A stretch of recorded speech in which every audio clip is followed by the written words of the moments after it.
City and reconciliation, the town of Slave Lake honors and acknowledges that we are situated on the traditional lands of Sawridge First Nation within Treaty 8 territory, home to Indigenous, Métis, and Inuit peoples who have occupied these lands since time immemorial. Councillor Ferguson. Motion to adopt the agenda as presented. Motion on the floor. Any further discussion? Called to question. Those in favor? And that is carried.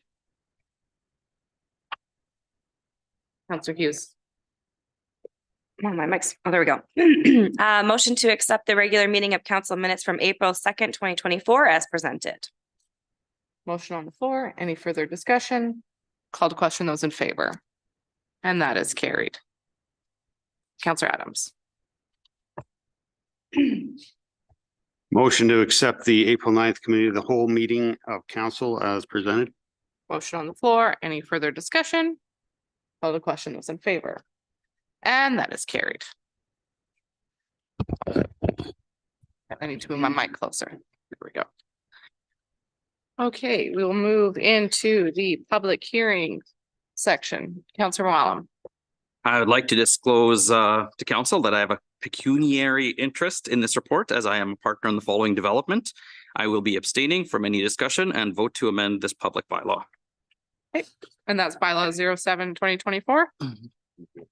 Yeah. Okay. I'm good to start the public hearing part. Yeah, go right ahead. Fantastic. Thank you. Okay, I will declare the public hearing open and that the hearing is held pursuant to sections 230, 606, and 692 of the Municipal Government Act 2000 as amended. The purpose of bylaw 07/2024 is to amend the land use district map of the land use bylaw number 22, 2007 by redistricting as follows. Plan 2971 TR Block 50, Lot 9, 1205 11th Street Southeast from detached dwelling mobile home district -RID to medium density residential district -R2. The notice of the hearing was given in writing to the applicant, the assessed landowner or landowners and adjoining landowners and the planning and development officer. The notice of the hearing was advertised on the town's website from March 25th, 2024 to April 23rd, 2024. Any presentations today are to be brief and to the point. The order for the presentations will be the planning and development officer, those in favor of the bylaw, those opposed to the bylaw, any person deemed to be affected and who wishes to be heard. All individuals that will be presenting are to state their name and address. All right, thank you. Your worship and members of council, the purpose of this report is for council to hold the required public hearing and consider second and third reading for bylaw 07/2024. The applicant and landowner are Maca Properties Limited. Civic address is 1205 11th Street Southeast on plan 2971 TR Block 50, Lot 9. In accordance with the Municipal Government Act, Town Council must give bylaw 07/2024 first reading and hold the required public hearing prior to passing a resolution. The bylaw received first reading on March 19th and is subject to the public hearing this evening. In accordance with the municipal land use plan map of the municipal development plan, the subject lands maintain a residential and general urban land use designation. As such, no amendment to the municipal development plan is required. In accordance with the land use district map of the land use bylaw, the subject lands maintain a R1D detached dwelling mobile home district. The MPC reviewed the application at its April 8th, 2024 meeting, and they've indicated that they do not have any concerns with respect to spot zoning, as the increase in density in residential neighborhoods is a policy statement of the municipal development plan. And this application will meet that objective. As such, the MPC have indicated that they support bylaw number 07/2024. The public hearing was also advertised and referral letters were sent to adjacent property owners. To date, no written comments were received. The planning department did hear from two separate residents who received the referral letters, and they have both indicated that they have no concerns with the application. The applicant would like to remove the older existing mobile home on the lot and redevelop the parcel with a semi-detached dwelling, thereby creating two new residential units, pardon me. In accordance with the policy statements within the municipal development plan, the town will facilitate appropriate redevelopment or infill development to achieve higher residential densities within established residential areas, and where impacts of adjacent land uses can be mitigated, other areas such as the downtown, subject to the Town of Slave Lake's land use bylaw. I've given you the definition for a semi-detached dwelling, which is 2 dwelling units sharing a common wall. The parcel in question is a bit bigger than a standard residential lot, 56 by 105 feet, and the landowner is confident that he can build development that would comply with the regulations of the R2 district. Surrounding developments, currently the east side of the street where the subject lot is located is zoned R1D, and the lots adjacent and immediately to the east is developed with a house. The lot adjacent and immediately to the west is developed with a mobile. There is a mix of mobile homes and houses on the east side of 11th Street. The lots across 11th Street are zoned R1D, standard detached residential district, and are all developed with houses. And the lots behind to the south of the subject lot are zoned R1D and are all developed with mobile homes, or mostly. I shouldn't say all, there are a few houses in there as well. The south side of 11th Ave Southeast, commencing at the corner of 11th Street, southeast to 12th Street Southeast, is zoned R2 medium density residential district and is developed with a mix of semi-detached dwellings, houses, and mobiles. Just need to remind that the merits of the individual development, i.e. the size of the structure, parking, etc., would be considered at the time of application for as required by a development permit. So at this time, the landowner developer will be required to meet, at that time, required to meet all the regulations of the land use bylaw. So discussion this evening really should be around whether or not this makes good planning sense. Does it make sense for the area in question? What are the potential impacts to neighboring properties, etc.? And that's all I have to report at this point. Okay. Any questions? Any questions from council? Yep, you're allowed to ask questions after each presentation. This area is predominantly R1D zoning in that whole southeast section, correct? Everything sort of behind it and a little bit to the east Yeah. is R1D, but everything in front of it across 11th Street is R1. R1 and then R2 in the other district going around to Yeah, 12. and R2, Yeah. yeah, down the, You've brought up in the past that you have concerns over R1D not being enough in Slave Lake. Is this going against that, or do we see this in the future going towards an R2 development in this area? well, I mean, right now it's R1D and we do need mobile home lots. And there is one on it. Mhm. And because this R1D allows for both a mix of houses and mobile homes. Mhm. However, because we can get two units out of this semi-detached, I think it makes sense to allow some of these to redevelop to allow duplexes, because we get more units than we would with just a mobile. Is this then something you're going to look at changing in that municipal plan that we're doing?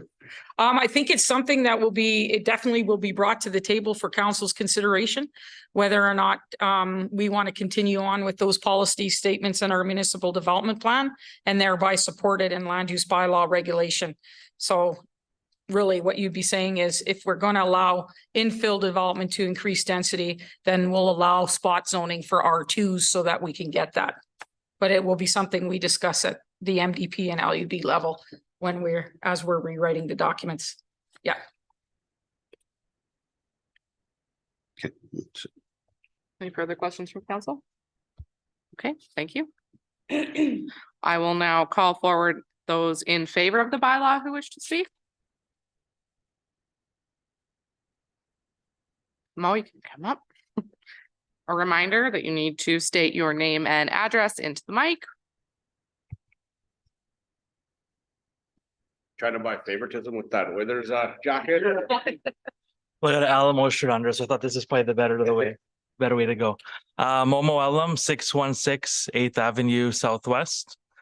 I don't got much to say that wasn't already mentioned, but I do feel like it is in the best interest of the community and in that specific area to replace the trailer, which is it's an older trailer, getting to the point where it needs a lot of money put into it to be maintained. And obviously, I think we all are familiar with the issues in town as far as demand and supply for the rental units. So I think having the opportunity to move forward with the duplex there is kind of common sense for us. Also, personally, I manage a rentals page on Facebook, and I see how many people are wanting to come here and having issues finding a place to stay. So I think moving in this direction, I think it's like I said, it's common sense, and I hope that you guys can see the value in it. And yeah, that's about all I got to say. Thank you. Any questions for council? All right, thank you, Mal. Okay, thank you. Go Oilers. Is there anyone else in favor of the bylaw that wishes to speak? Going once, going twice. Okay, then I will call any of those opposed to the bylaw that wish to speak. Those opposed that wish to speak. And any person that deems to be affected who wishes to be heard. As I see none, I will declare the public hearing to be closed.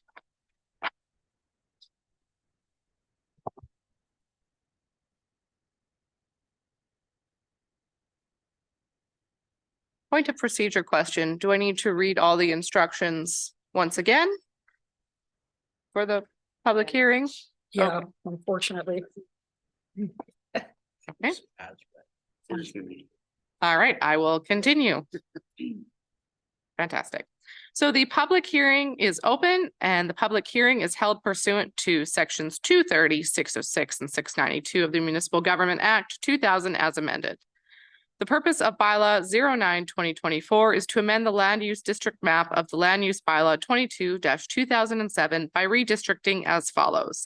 Plan 1431 NY Block 8 Lot E 300 2nd Ave Northwest from medium density residential district R2 to high density residential district R3. The notice of the hearing was given in writing to the applicant, the assessed landowner or landowners and adjoining landowners, and the planning and development officer. The notice of the hearing was advertised on the town's website from March 25th, 2024 to April 23rd, 2024. Any presentations are to be brief and to the point. The order for the presentations will be the planning and development officer, those in favor of the bylaw, those opposed to the bylaw, and any person deemed to be affected who wishes to be heard. All persons giving presentations are to state their name and address. And the members of council are allowed to ask questions after each presentation. And with that, Okay, your worship and members of council, the purpose of this report is for council to hold the required public hearing and consider second and third reading for bylaw 09-2024. The applicant is Joanne Rosales and the name of the landowner is 1694586 Alberta Limited. This is for 300 2nd Ave Northwest on plan 1431 NY Block 8 Lot E. What they'd like to do is rezone the subject lands from R2 medium density residential district to a R3 high density residential district to bring the existing residential development into compliance with the land use bylaw. In accordance with the Act, bylaw 09-2024 received first reading on March 19th and is being the subject public hearing is being held tonight. The subject lands maintain the proper designation in accordance with the municipal development plan, so no amendment is required to that. And the subject site is not within the boundaries of an area structure plan, so there's only a land use bylaw amendment that we're dealing with. The MPC reviewed the application at its April 8th, 2024 meeting and have indicated that even though the application will result in spot zoning again, that they have no concerns as high density developments on the periphery of the downtown area makes sense for this. Further, this development has existed in the area for many years with no apparent negative impacts on the surrounding developments. So the MPC has indicated that they support the bylaw.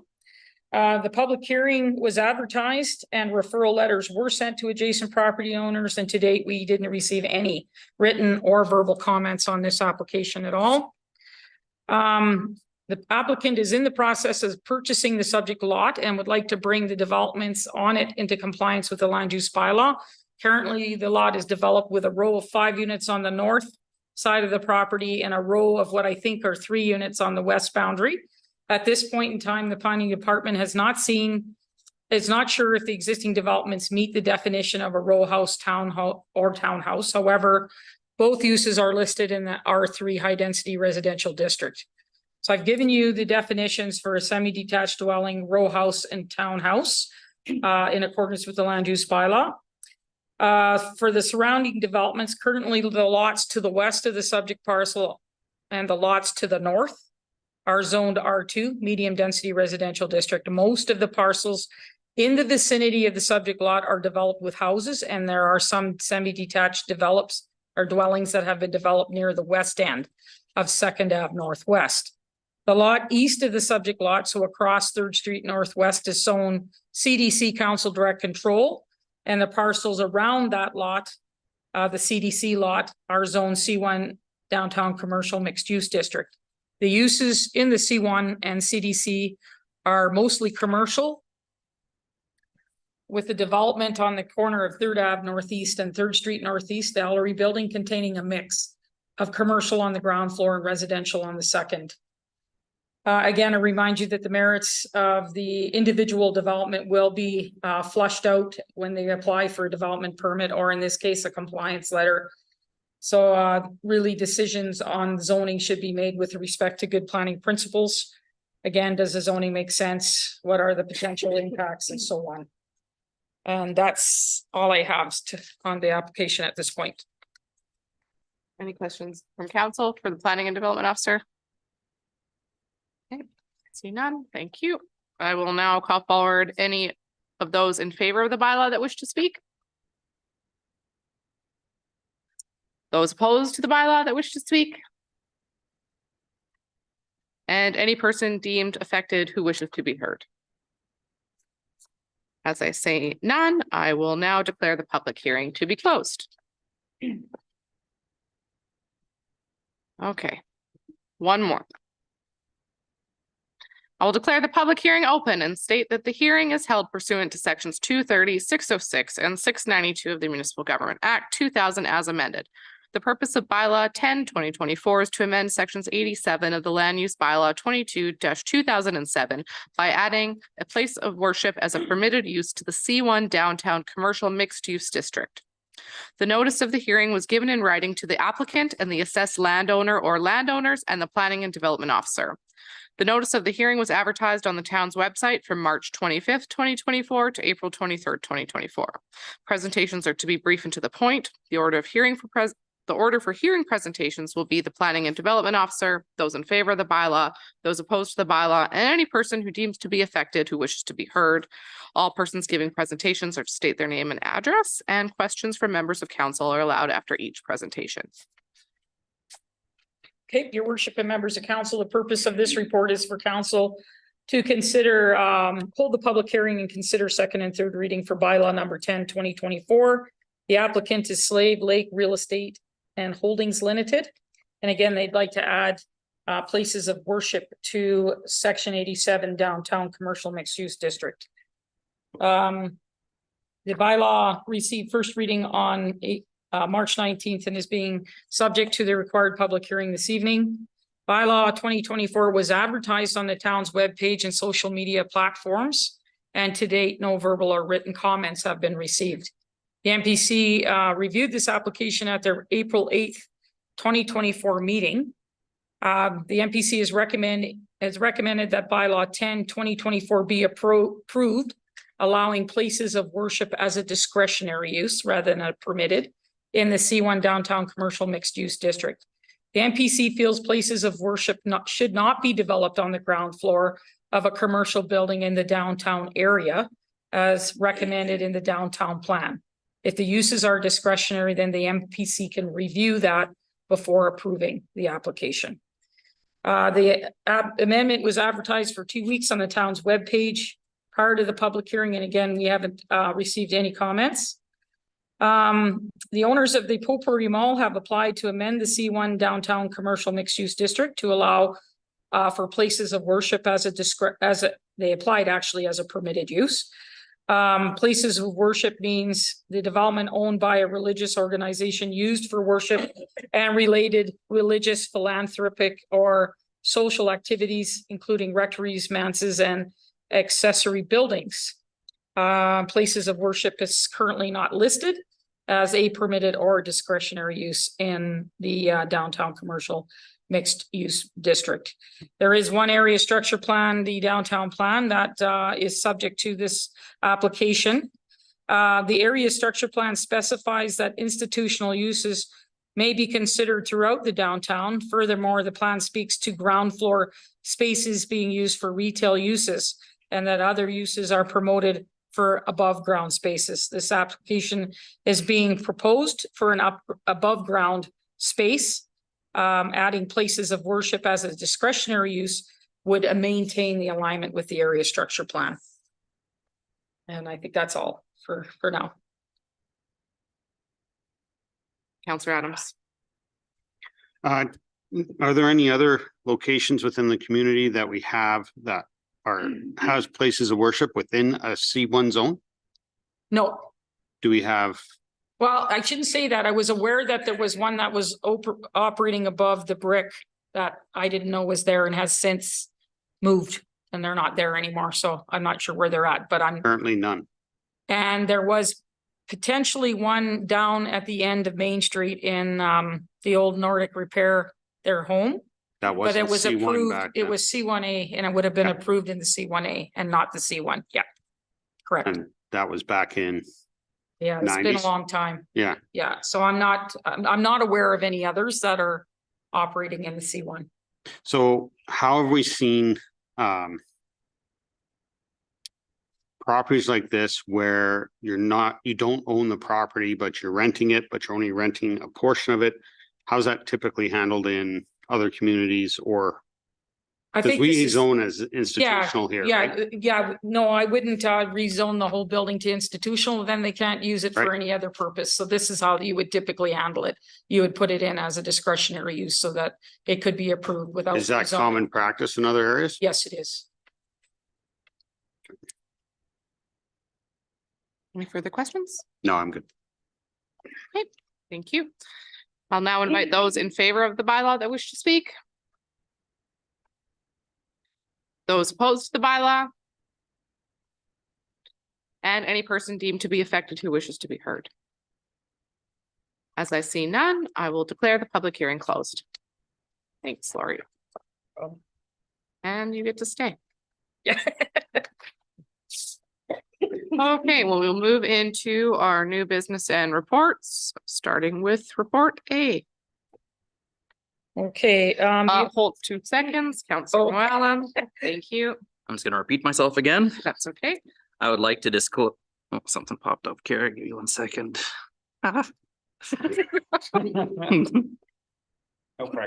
Oh, God. There we go. Sorry about that. I would like to disclose to council that I have a pecuniary interest in this report as I am a partner in the following development. I will be abstaining from any discussion and votes to amend this public bylaw. Thank you, Counselor.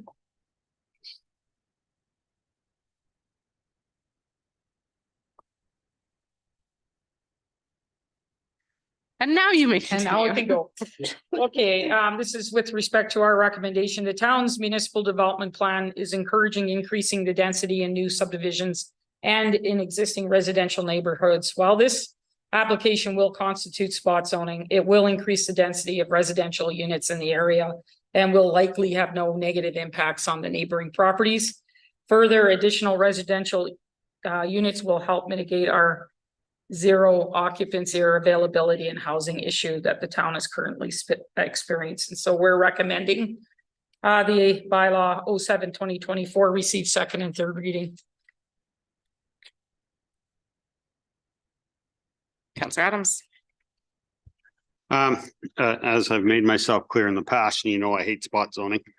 But that being said, in this area, we are closely surrounded by the R2 zoning. We do need an increase in density within the community. This, in my head, makes sense for those lots being the size that they are. The fact they're located next to an R2 and they're on the surrounding end of the community. I understand the NPC's backing of this and it does make sense. So honestly, I cannot think of a reason why this should not be allowed to go to R2 and possibly in the future look at expanding R2 over the R1D in this area. Wow. Lift the jaw. Yeah, I'm shocked. I am Counselor Hughes. pleasantly surprised and I agree with Counselor Adams. I think we are trying to encourage density, obviously, and I take no issue with this application. And I'm in support of it. All right. I'm getting No, go ahead. You go. Counselor Ferguson.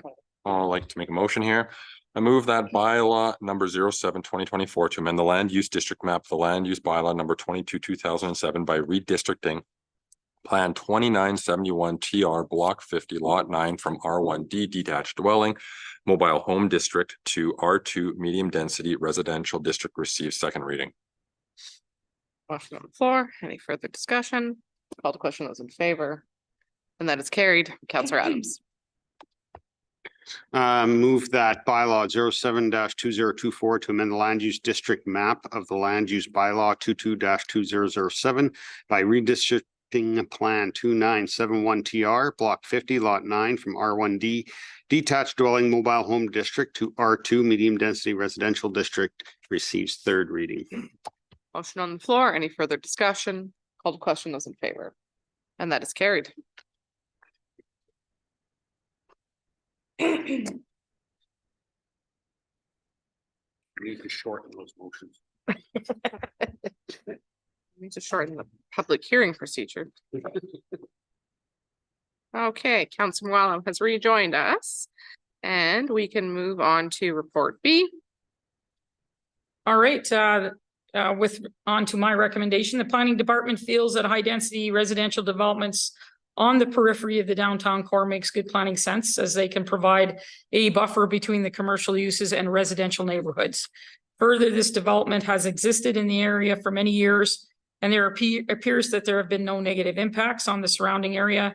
And finally, this amendment would bring the development into a state of conformance with the land use bylaw. And so we're recommending the bylaw receive second and third reading. Counselor Adams. Again, a comment on this one has been, I cannot even remember when that place was built and it moved from a hotel to this. That's was a long time ago. I think when it was a gas station across the street. The fact that this has not been R3 forever, it's just correcting something that should have been done a long time ago. So I'm in favor of changing this over to an R3. Well said. Would anyone like to make a motion? Counselor Adams.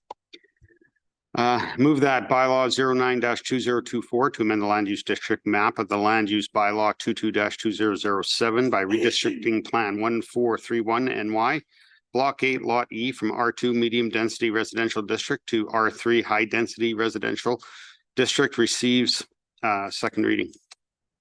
Motion on the floor. Any further discussion? Call to question, those in favor. And that is carried. Counselor Hughes.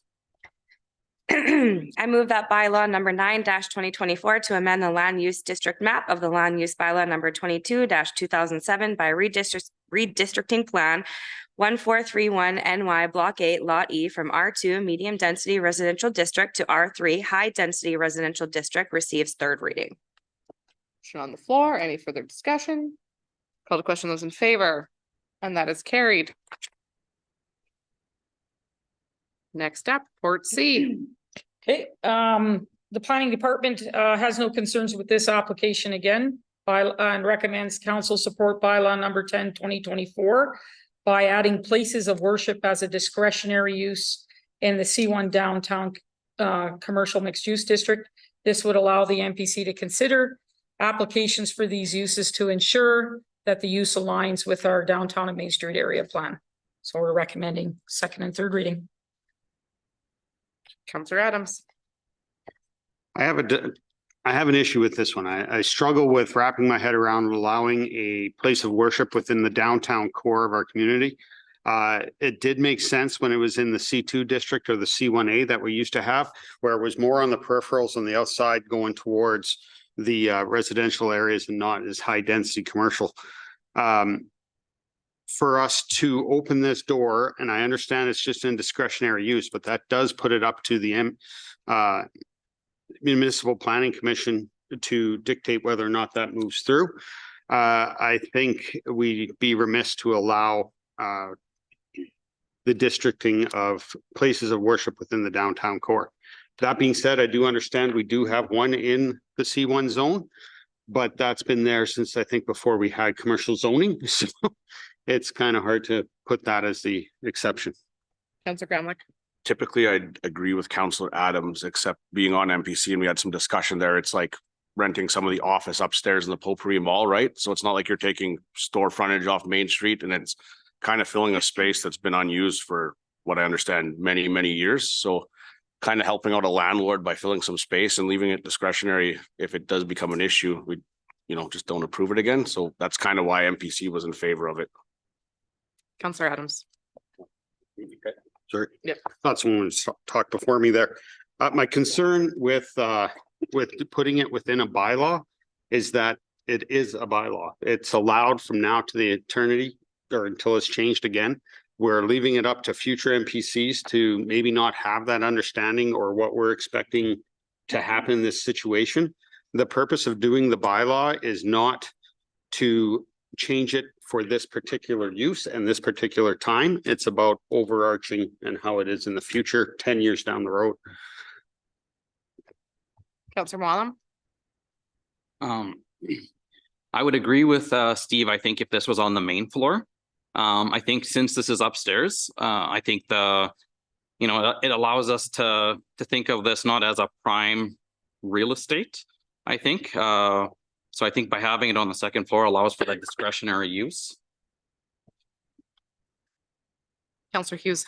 I'm along the same lines as Councillor Moellem as well. I do see both points, but I take no issue with this being on second floor and adding this as a discretionary use.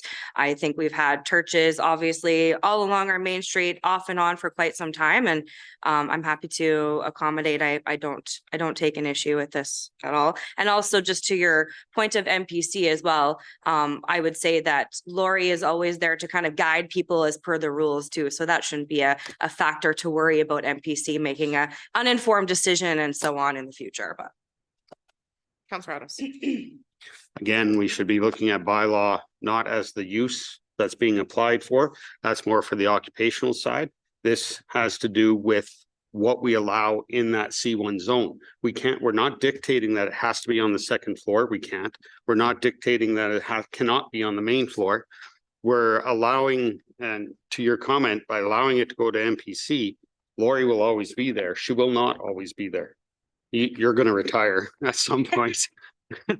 I'd hope you're going to think that's a great idea at some point, because I know I want to get there. But to say that this is what our intent is, this is my concern. It's much like when we had our discussion around changing a certain particular zone from R1 to a C4. Originally, it was wanting to be a C1. And nothing ever happened with it and it fell apart. So that whole use would have been gone and they could have built according to C1. So we're allowing, by changing a bylaw, we got to look beyond just this one particular use. Okay.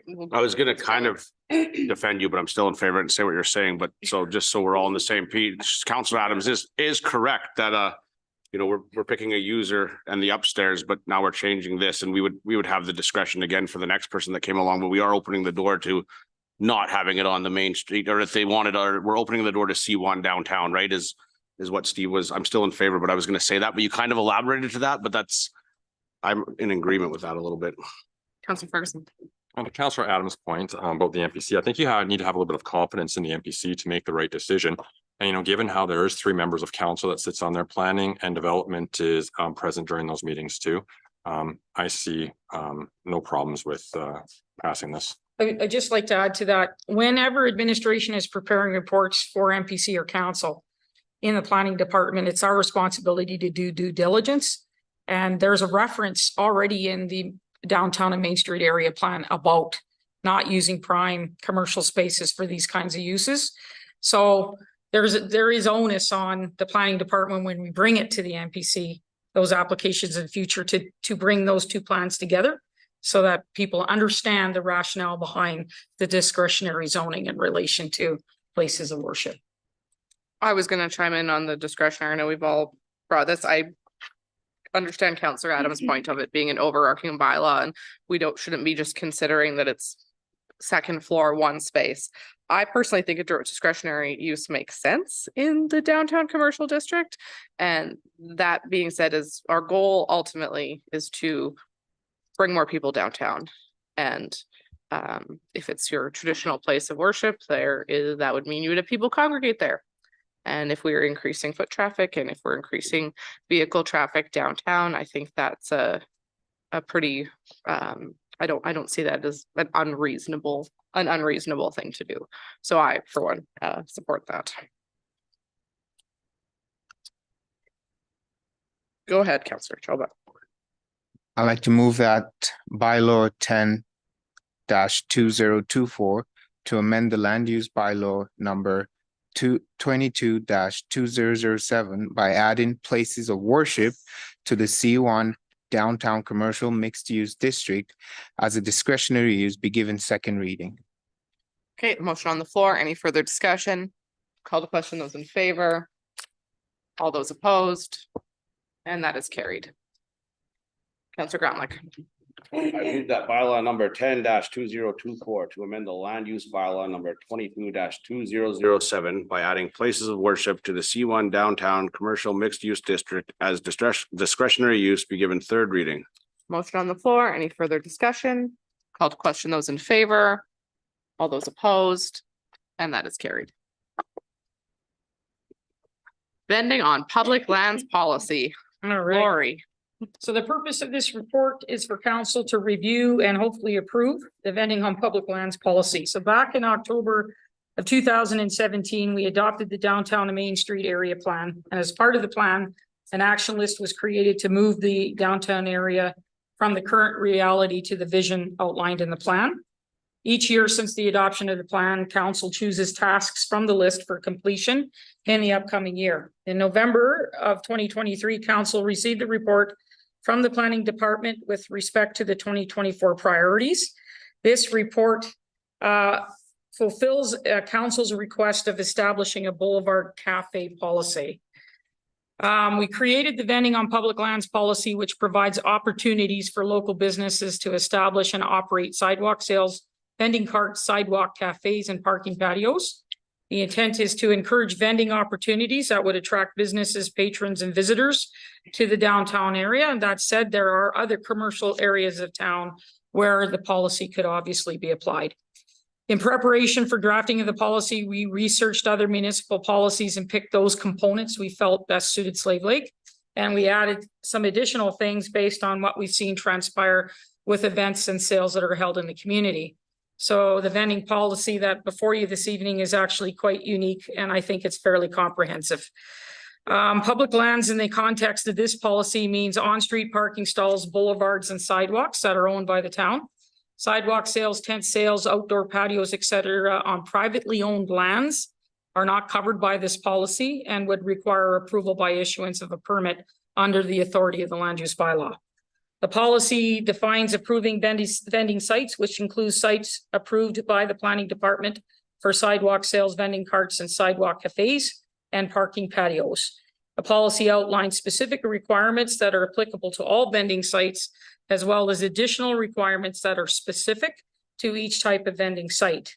Definitions for the vending types, sidewalk sales, vending carts, sidewalk cafes, and parking patios have been included in section 3 of the policy. Location of the vending site, section 4.1.1, page 4 of the policy outlines the requirements for approving the location of a vending site. This section refers to all vending types and identifies areas of on-street parking stalls, boulevards, and sidewalks where vending sites will not be considered due to public safety concerns, traffic constraints, etc. The following are some of the requirements outlined in the policy. For example, a vending site cannot be located within a loading zone, accessibility ramp, or a crosswalk at the curb. Shall provide a minimum of 1.5 meters or 5-foot passageway for pedestrian access. Shall not be located where visibility to vehicles and pedestrians is deemed to be an issue by the town. Section 4.1.2 on pages 5 to 6 of the policy refers to the vending types and outlines additional requirements and considerations for vending site approval. Some examples are vending sites are approved on a seasonal basis only from April 1st to October 15th, are limited in operation to from 7 a.m. to 10 p.m. We allow no permanent modification to town infrastructure as a result of a vending site, requires items that can be affected by wind to be anchored, and if not permanently anchored, to be removed from the vending site at the close of business, allows portable propane heaters and tabletop fire pits, and allows temporary placements of pop-up tents, gazebos, or shade structures that again must be removed at the close of business. And that's just some, that's not all of them. Under other requirements for vending sites, section 4.1.3 on page 7 of the policy outlines some other requirements such as $2 million public liability insurance, is required. The town is not responsible for any theft. Each vendor is required to attain a business license, must abide by all laws and regulations, and must comply with the vending on public lands policy. With respect to operation of an approved vending site, we split it out here in this section, section 4.2, pages 7 to 12 of the policy provides specific operational requirements by vending type. So for sidewalk sales, in addition to the requirements listed above, sidewalk sales would also need to follow the requirements listed in this section. And some of those include they must remove all items from the public area at the close of business, shall only occupy the area of the public sidewalk, boulevard, or on-street parking that is within the width of the storefront of the associated business, may utilize a tent that meets NFPA standards, may utilize portable wood burning fire pits, conditional to regulations and requirements outlined further in this report. And this is specifically to a couple of businesses who wanted to be able to do that for Christmas sales and things like that.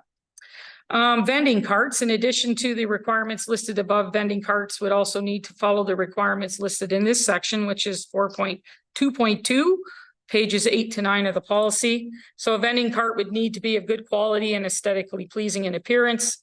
All items associated would have to be removed at the close of business. They may not be placed within on-street parking stalls, so they can only be on the sidewalk. They cannot lean or hang anything from a building or other structure without permission from the owner of the said building or structure, and must be at least 10 meters or 30 feet from any business, including another vendor selling a similar product. Sidewalk cafes and parking patios, in addition to the requirements listed above, there are additional items laid out in section 4.2.3, which is pages 9 to 12 of the policy. And that one's extensive, but I'll give you a few. All items associated must be removed at the end of the season for these ones. They shall only occupy the area of the public sidewalk or boulevard or on-street parking within the width of the storefront. They may occupy the entire sidewalk, but there's additional provisions for a temporary sidewalk for the public that would be required. There's some setbacks from lanes of traffic and from adjacent parking stalls, and so on and so forth. Issuance of the permit is covered under section 4.3 and page 12, deals with the issuance of the vending permit within 21 days of receipt of a complete application. Planning Department has also created the vending on public lands guidelines, which I handed out to you before the meeting. We have also created application forms, brochures, permits, and conditions so that once this policy is approved, we are able to receive applications and issue permits. We have also created ads for the various social media platforms, digital signs, and our webpage, and have created a separate section, or will be creating, I don't think that's done quite yet, a separate section under the planning on the website. The intent is to launch the program once the policy has been approved so that businesses can utilize the opportunities immediately. And we're recommending that as this is in alignment with Council's strategic plan, as well as the downtown and Main Street area plan, that the policy be adopted as presented. Any questions? Councillor Hughes. Thank you, Lori. So just a point of clarity, kind of for anybody who might be listening as well. Special event permits, for instance, Moonlight Madness or the Block Party Yes. are not what this means. That That's right. would be covered under, say, the Chamber of Commerce getting their own overarching event permit, not each individual vendor having to come to you to participate. That's That's correct. correct, yeah. Okay, just wanting to highlight that as that may cause confusion. I just want to make sure that community members are well aware of the difference. So for instance, this would be like, for myself, if I decided to go have a sidewalk sale at Rene Hall Plaza or somewhere that is on town land, then I would follow this protocol, Yeah. correct? Okay, I just wanted to Yeah, kind of the- point of clarity for people. The other point of clarity there is that once your vending site has been approved, so say you have a sidewalk cafe or a vending cart and you're approved for that area for the whole season, if there's a special event held, you can still operate your vending site. You're not required to remove the vending site to facilitate a special event. Okay, okay, Yes. interesting. Yeah. Okay, thank you. Wow. Counselor Adams. All right, one's just for clarification, so I understand how each one goes. You're making some references to like the Christmas sales and stuff like that where people want to be out on the sidewalk, yet we have the seasonal piece. Is that why you decide to put into two separate? Yeah, Guys because they're are- different things. Like if they want to be part of a special event like the Christmas sale for the Moonlight up Slave Lake, Moonlight Madness or whatever you want to call it, then it would be approved under a special event. But if say, the one that comes to mind is Creative Goods. She likes to do a fall sale that maybe is not part of Light Up Slave Lake. She would be able to apply for a vending site to hold a sidewalk sale in front of her storefront and hold. her sale Outside there. that October cut. Yes, no, at the end of October it would end. So if she wants to do something beyond October 15th, then it would be a special event permit. So why are we putting that timeline in there for the? Well, I guess we put that in there so that we wouldn't be dealing with sidewalk cafes and those sorts of things in the winter months, that they would be gone, and snow removal. So we could, I see. yeah, that was the intent. Is it's some of those are pretty seasonal uses other than a sidewalk sale. And even them, I'm not sure how many vendors would be wanting to hold a So you'd sidewalk rather sale. deal in with the those winter. as a one-off and, Yeah, okay. yeah. Counselor Hughes. Just kind of a follow-up question to that one. So for in your example of Creative Goods, she still has to get a development permit to have one outside of her own business for like one day? She would get a special event permit if it's outside of the season, and a vending. She would Outside of just the get season. a tent sale for, no, she would just get, so out of season, Okay, yeah, she would, yeah, it would be an occupying space permit then. okay. And what does that cost? It's $150. So technically, a small business who wants to have a one-day promotion has to get $150 permit? Well, typically what we've been doing up to this point, because this policy hasn't existed, Right? is we've just basically said, if you give us 150, we'll approve as many as you want to do for the season. Just give me how many you want and when approximately you're gonna hold them. That way it's not so, because I don't really have a fee structure that fits it, so that was, So for Our- instance, if I had a downtown business within retail, I'd be like, all right, I'm expecting to host a spring sidewalk sale in May-ish. Mhm. I'm gonna host one in October-ish, and then that would, yeah, that's how I was doing them in the past. So Bruce Salary for the brick, he would apply for all his tent sales on one permit, and we would just pre-approve them for the whole year. Okay. So that yeah. it wasn't so expensive, but with this, he wouldn't have to do that unless it's out of the season, Mhm. if Yeah. it's beyond that. I think that totally makes sense. And I understand the perspective even coming from the brick because they are a chain that has things planned. Yep. I guess I'm just looking at from the other side of small businesses. Sometimes you plan a sale because you're simply slow or you're looking to increase foot traffic. So I'm kind of just looking at this, wanting to make sure that we're obviously being business friendly and kind of not Trying to be, holding anybody back from no, having a pop-up shop or doing something that they feel is, Yeah. Beneficial for their business function, right? So. yeah, no, absolutely. The intent of, how we were, offering as many events as they wanted was to make it as cheap for them as possible for each of the events they were holding for the year. But this But would, this But would remove everybody that. may not know, right? Like not everyone is the whole year planned out. That's kind of my. Yeah, I'm no, just I not know sure if that, and it's- like, we were even flexible enough to say, if you could give us a general idea, even if it's not September 1st to the 15th, but in the month of September, I will hold one, then we would pre-approve them all. That's how we did it, for them to try to, you know, build as much flexibility into the process as we could. Yeah. Okay, I think Jeff wanted to speak. Yeah, just a couple points of clarity. I mean, we're focusing on sidewalk sales here, but really the bigger piece, or where we see where this really fits more into some of your downtown plan is those abilities for those street cafes and those extended sort of patios and whatever else, you know, taking into account if they're selling liquor, there's a liquor requirement, you know, there's a licensing issue there as well. Yeah. But really what this is trying to do is make our downtown a little more friendly for some, not just those sidewalk sales, but those abilities for those, you know, the coffee shops and restaurants to extend their footprint and build into that atmosphere, right? So the other thing is to keep in mind too is with the one-time sort of application identifying, otherwise there's a kind of a time frame. So it's not as easy for, you know, business to just go, hey, we have a slow date today, we're going to have a sidewalk sale. We would require some time to, in regular course, right, to have our planning department to be able to review that application and such. So by kind of trying to plan at least for that season up front, even if it's as little of description as you would, it at very least gives our planning department enough time to authorize that and say, okay, Distractions is going to have 2 for September and they're planning on having 1 for June and July and whatever else is the case, as opposed to someone coming knocking on the door on Thursday saying, we'd like to do this on Saturday. Could you please try and get this done right now? Right? So Yeah, no, I totally understand that. And I think, you know, I did read the guideline that you provided as well in terms of the cafe and everything else.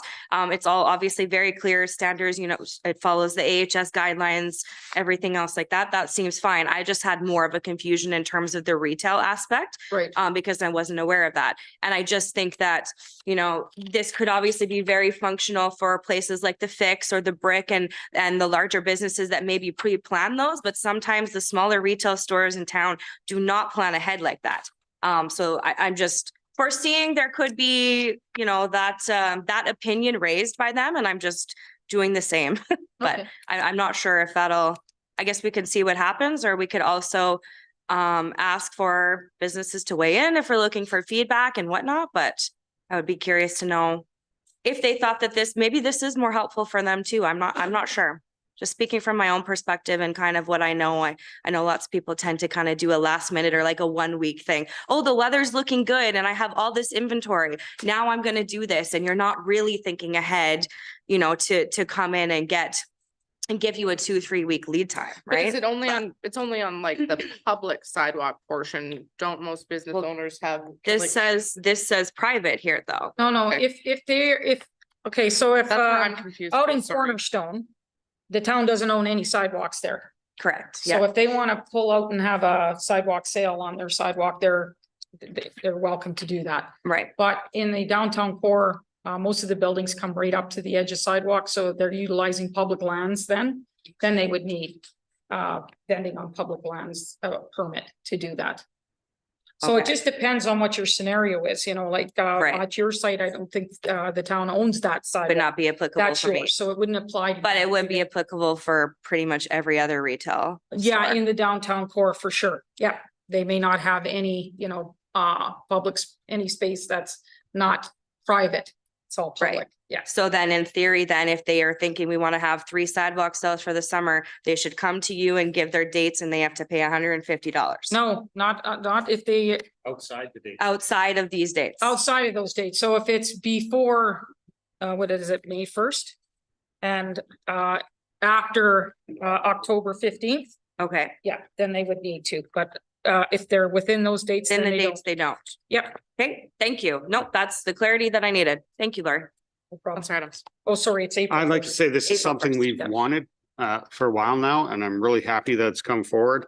The idea of getting more foot traffic in the downtown core, I think is great for community, sense of community, and also the businesses within there. I think this is a great place to start.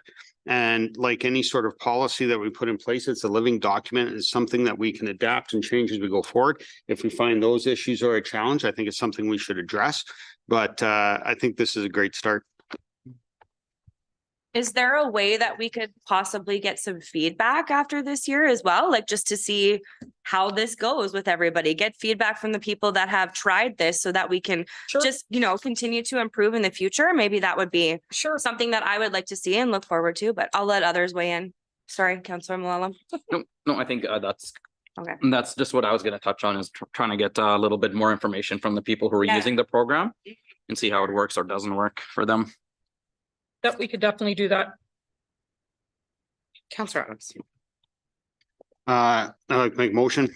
Move that council approve the vending on public lands policy PDPLN 24-1011. Wow. Okay, there's a motion on the floor. Any further discussion? Call to question, those in favor. And that is carried. And if Thank we you. can just, thanks, Lori, I appreciate that. That was a lot of reports all at once. Before we get into our financial statement report, can we have a 5-minute recess, please? Thank you.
Good evening, your worship and members of council.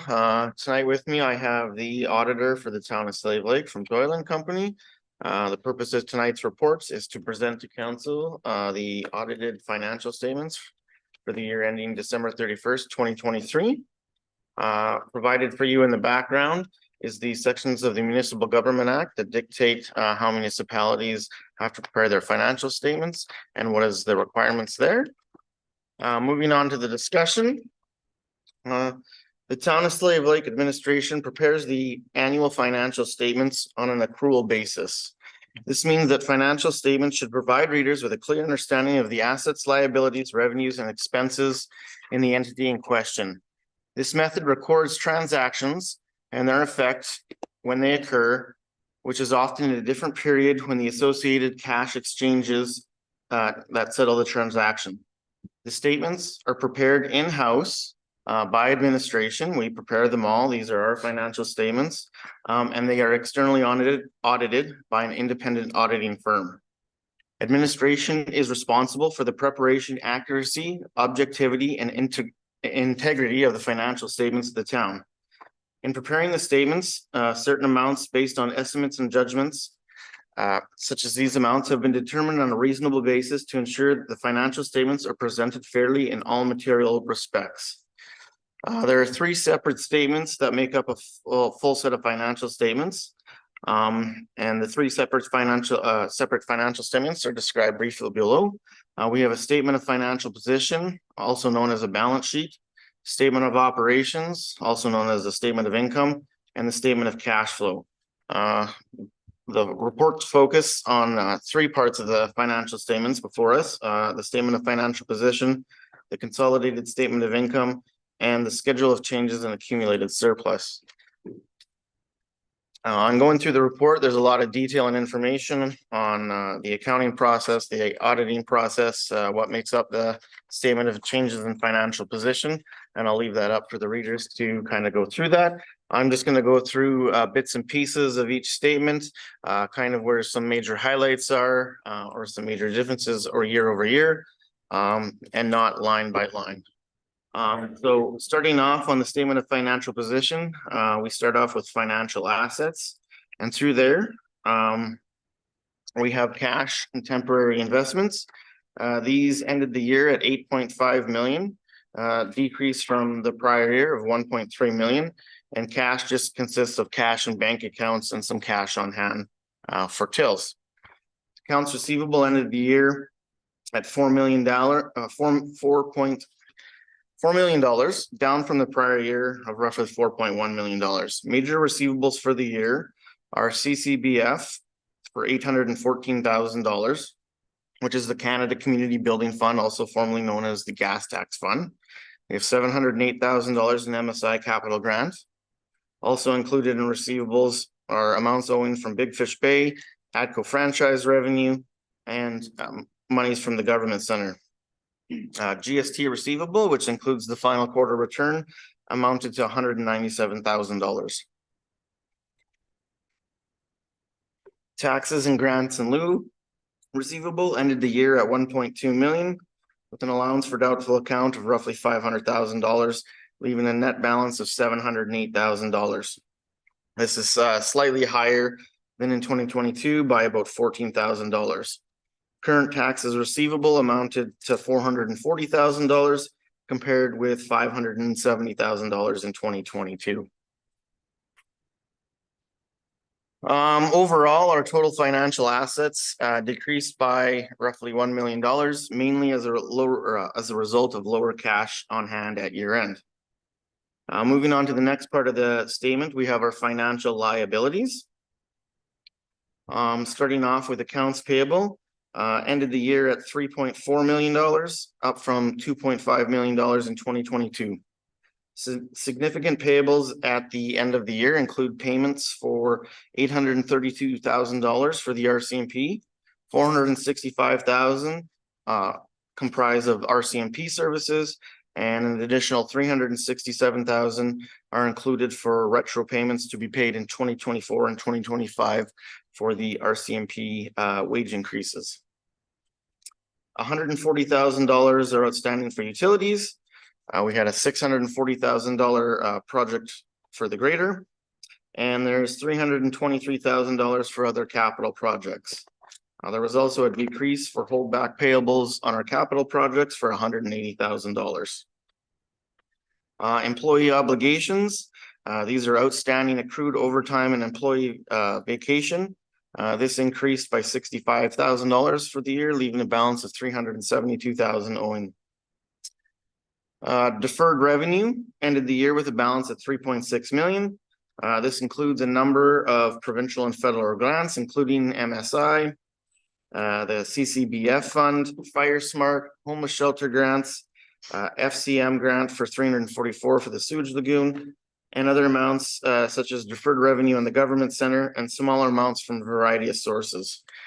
Deferred revenue is a liability in the town's statement of financial position that represents prepayment of grants and other revenue for expenses or capital that have yet to be earned as revenue on the statement of income and won't be recognized until the capital project or expenses recognized.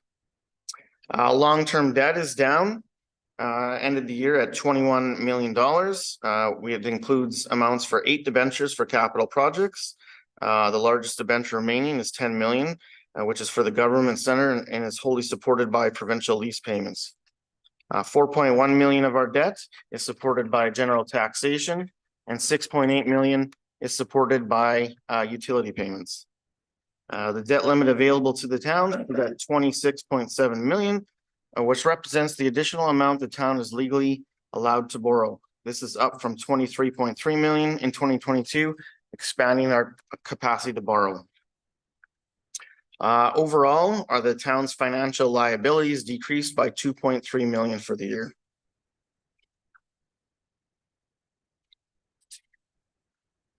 Moving on, we have a line item here for net financials or net debt.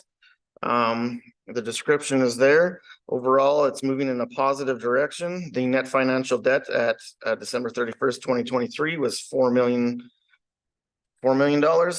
a decrease of $1.4 million from 2022. Non-financial assets for the year mostly include the majority of this is tangible capital assets. There's also some inventory and some prepaid expenses. Our tangible capital assets, which represents the total value change in the capital assets, was an increase of 1.9 million, with a resulting balance of 174 million for the year. Inventory had a slight change of 10,000, ending at 301,000, slightly up from 290,000 from the prior year. And prepaid expenses were reduced by 144,000 to end at a balance of $25,000 for the year. Overall, the total non-financial assets increased by 1.8 million, and in the year with a balance of 175 million. On our other statement here, the consolidated statement of income. This is a statement most known to people. It has the revenue and expenses for the town. Net municipal taxes for the year ended at 9.8 million collected. User fees and sale of goods had a significant variance this year at $6.7 million. So this normally includes fees such as utilities fees, cemeteries fees, recreation fees, fire services fees. However, due to the unprecedented nature in 2023 wildfire season, our fire services were deployed outside of town and generated a substantial amount of additional revenue that shows up in this line item. On our next line item for interest income, there was also a substantial increase due to higher interest rates provided by the bank, $871,000 for the year. And this represents an additional $600,000 in income above and beyond what was forecasted during budget. Government transfers for operating, slightly no change there at $2.2 million. These amounts include things like police wage grants, SCSS funding, homeless shelter funding, as well as recognition of Fire Smart grant funding and MSI operating funding for the library, as well as MD of Lesser Slave, intermunicipal and fire services payments. Slightly higher for the year were development levies. We collected $215,000. So these are related to offsite levies for sewer. Due to the nature of these levies, when collection is unpredictable in nature, and these amounts are transferred to their respective reserves. Just for instance, in 2022, the amount of levies collected was $2,000. Licenses and permits year over year, there was little to no change at $109,000. Moving into the fine revenue, there was a significant decrease this year. Fines amounted to $192,000, and these amounts include police fines, community enforcement fines, and photo radar. Photo radar fines for the year were significantly lower in 2023. And as a result, there was a lower reserve transfer for the year. Net photo radar funds only amounted to $28,000, and this amount was transferred into the reserve. In prior years, this has amounted to around $120,000 to $130,000.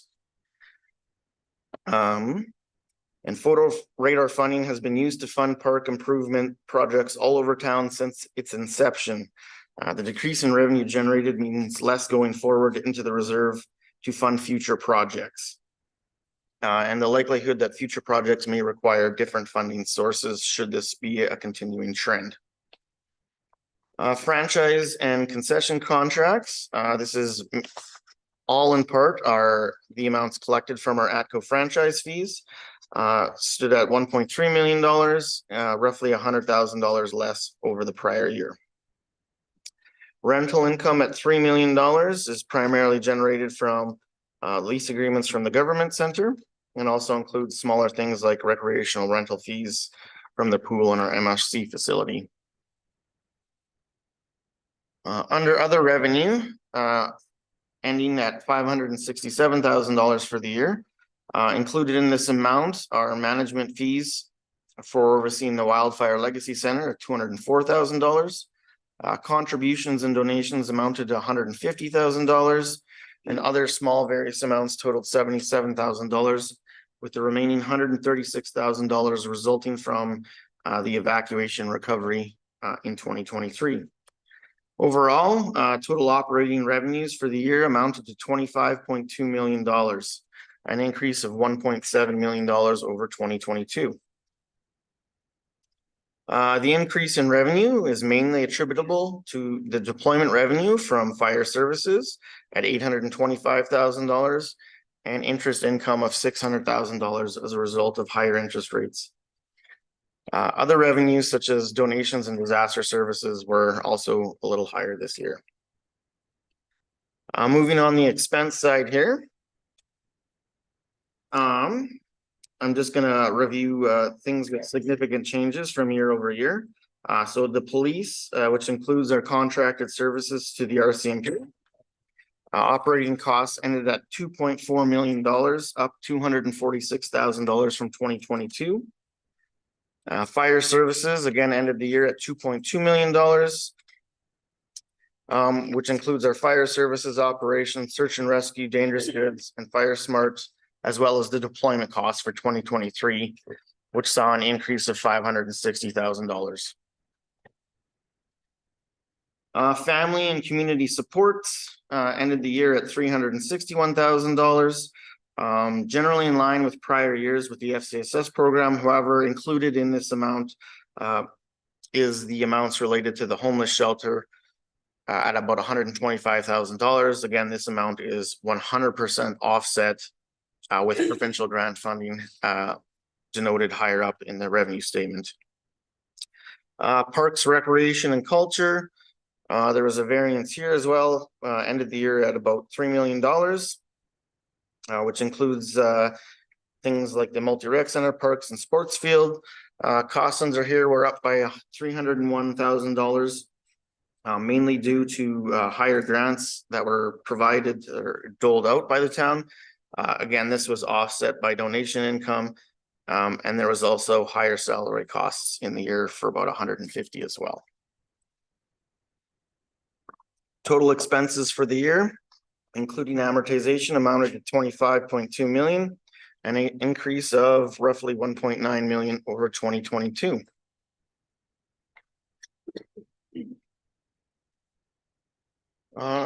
Last but not least, on the bottom of the statement includes other items. These items are revenue for government transfers for capital.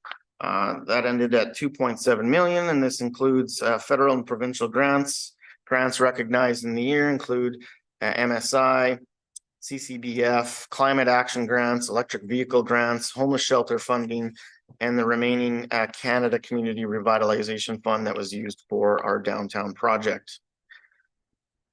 Gains on disposal represent $25,000, and these include amounts from some old vehicles that we sold at auction. And donations for capital, kind of not very common within the town, but we ended up with $448,000 of recognized capital in donations, and these were received by two entities for capital projects for our parks and recreation. Moving on to the schedule of changes in accumulated surplus. This statement here kind of gives a summary of all the ins and outs and what happened for the town. In our unrestricted surplus, operating revenues were $25 million plus gains on disposal for $25,000 for total revenues of $25.3 million. Operating expenses when adjusting for amortization were $18.9 million, leaving $6.3 million to pay for the principal portion of long-term debt at $2.3 million and net transfers to reserves of $3.4 million. The remaining balance of $494,000 resulted in an increase to our unrestricted surplus. The surplus was achieved as a result of higher than budgeted for interest income, along with an exceptional year for fire services through deployment revenue outside of the community. For our restricted surplus, which is centered around the town's reserves, the amount reserve transfers amounted to $3.5 million. Transfers from reserves for operating totaled $85,000, which represents transfers for the economic development program. Transfers for capital amounted to $5 million. The net result, which saw the overall balance in the reserve decrease by $1.6 million for an ending balance of $16.3 million in our reserves.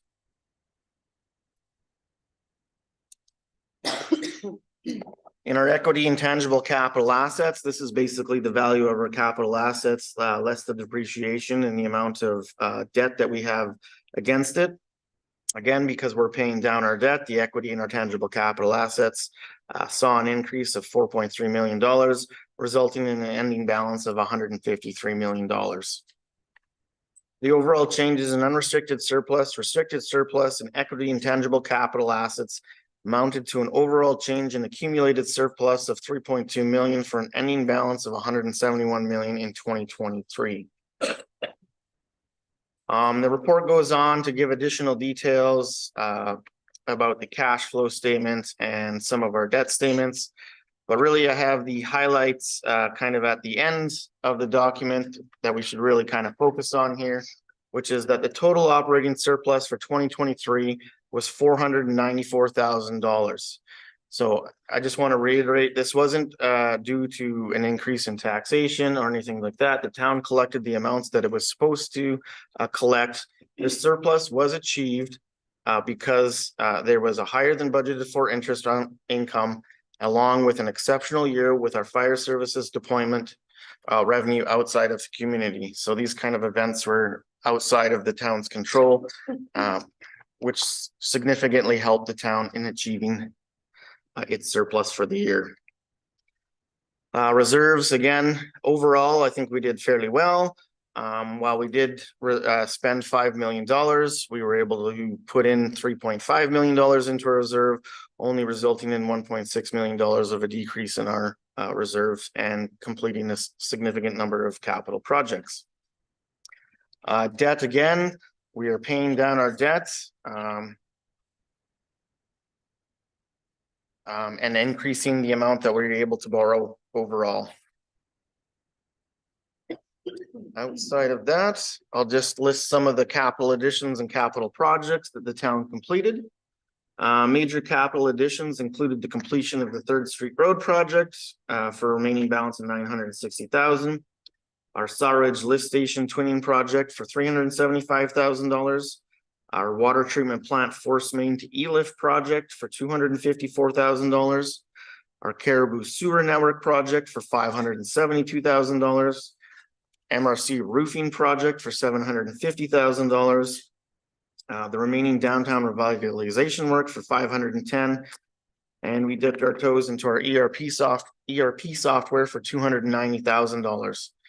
Investments into parks and recreation totaled $1 million for the year, include new playgrounds, new surfaces, pump tracks, gazebos, and other smaller items. Major vehicle purchases for the town included a fleet of trucks for $430,000, a new grader for $610,000, and a new fire truck for $672,000. So overall, I think the bottom line is the town continues to have a strong financial position. We had a good year. We completed all of the major capital projects that we set out to complete. And we ended up with a bit of a surplus for the year. Okay. Thanks, Roland, for the, Incredibly thorough. thank you, Roland, for the detailed report on the financial statements. So for those of you who don't know me, my name is Edward Chung. I'm the partner at Doyle and Company Chartered Professional Accountants, one of the external auditors for the town of Slave Lake. So I work with a team, as an external auditor. We're independent of the town mayor and council, town staff. So what we usually do, is we assess at the beginning before we do the audit, for independence. During the audit, when we've completed some work, just to see if there's any change in independence. And then before we issue the opinion, we assess that again. So we assess it 3 times. Through the entirety of the audit, just to make sure that we're independent of the town. So one of the things as an auditor, external auditor, what we do is we gather audit evidence to form an opinion on the town's financials. So, we look at things such as internal controls, systems, and through that, we've seen that the town's segregation of duties remains strong. Internal controls are still good. So things are working the way they're supposed to. Roland and his team and the administration has been a great, tremendous help for us to gather all the information for us to form an opinion. And we've provided a clean, unqualified audit opinion for December 31st, 2023. No instances of fraud or material misstatements that we could find in these financial statements.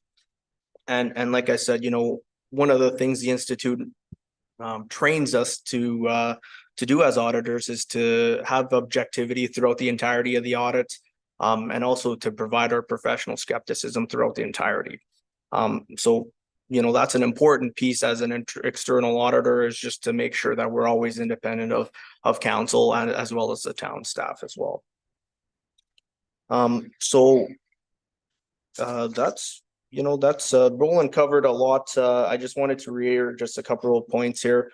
So the town has, we're going to be able to meet the deadline for May 1st. So you guys are on time again.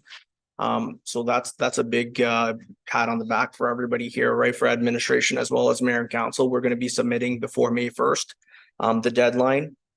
And other than that, the financials, they do look good. There's a little bit of a surplus there after all the expenditures and whatnot. So, everything is going the way it's supposed to, and it's one of the things that we like to see as the auditor as well.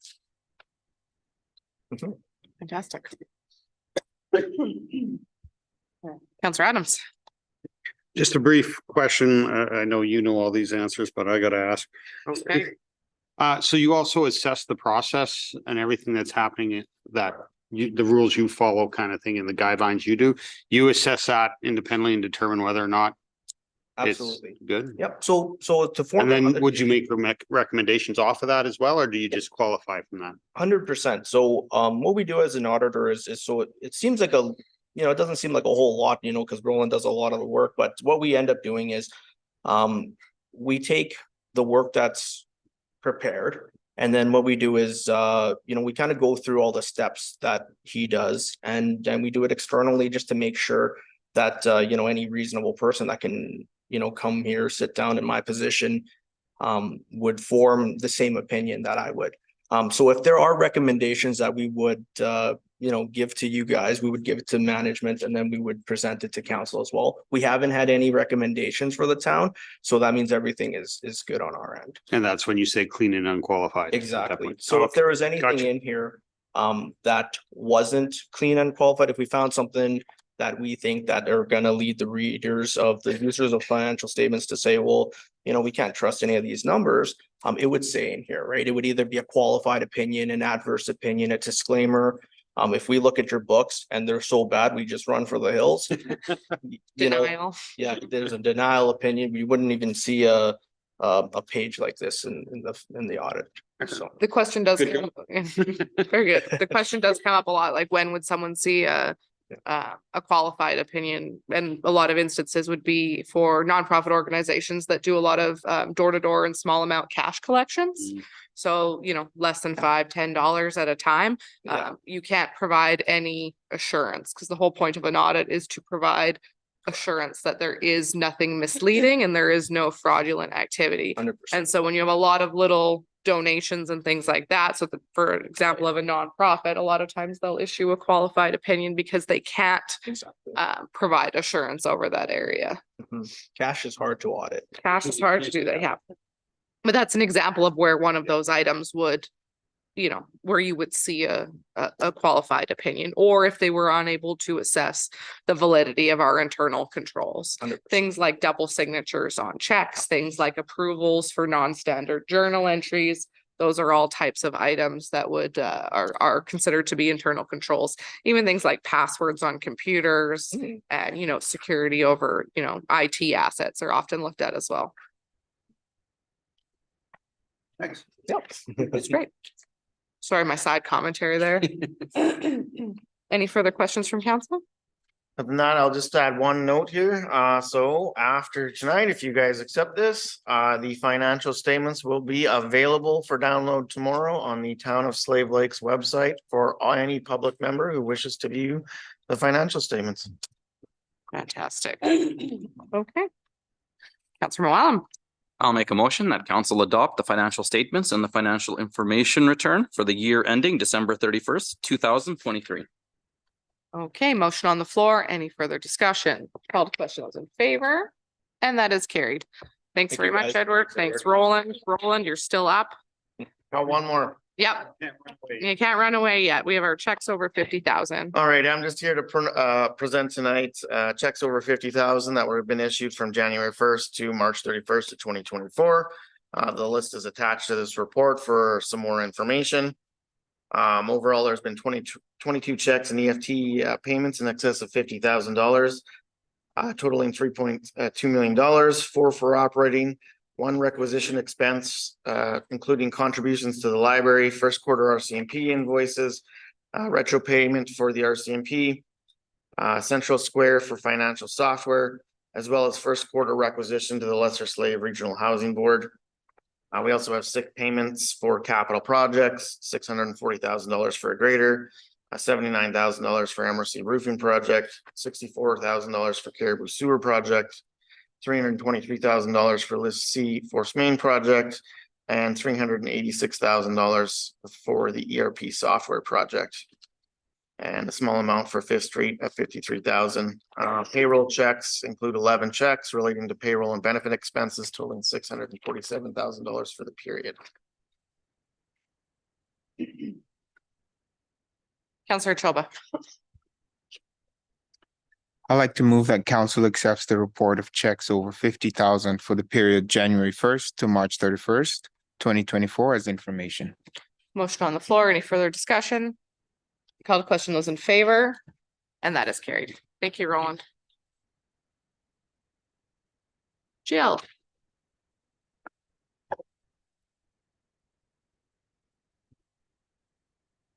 Good evening, Mayor and Council. Tonight I am here to look at the updated recreation fee and facility rates bylaw, as well as review the user fee and facility policy. So we generally set our fees for 2 years. So we run for the ice season, so 2024, 2025, and 2025. 2026, we like to get this passed early so that we can let our ICE users know of the fees so that they can then set their registration fees. Our fees are categorized into 3 areas: program fees, which would be your registered programs, admission fees, or are otherwise known as drop-in fees, so your single use or memberships to come use the facilities, and then facility rental fees. We compare with communities in our area of similar size for our facility rates to determine where we fall within market value. We don't want to be the highest, but we also want to make sure that we're not too low, which we'll discuss in a bit here. We want to make sure though that our fees don't prohibit usage or opportunities, but we also need to cover our costs when we're operating our buildings. We also have done some updating to our facility user fee policy.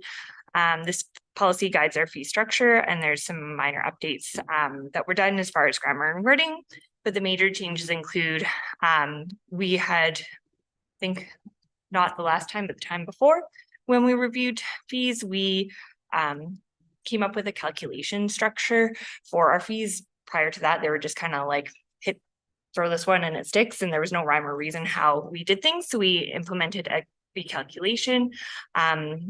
But we never included that anywhere in our documentation is how we did that. So if I was hit by a bus, no one would know what I do. So we figured that we should include that in there.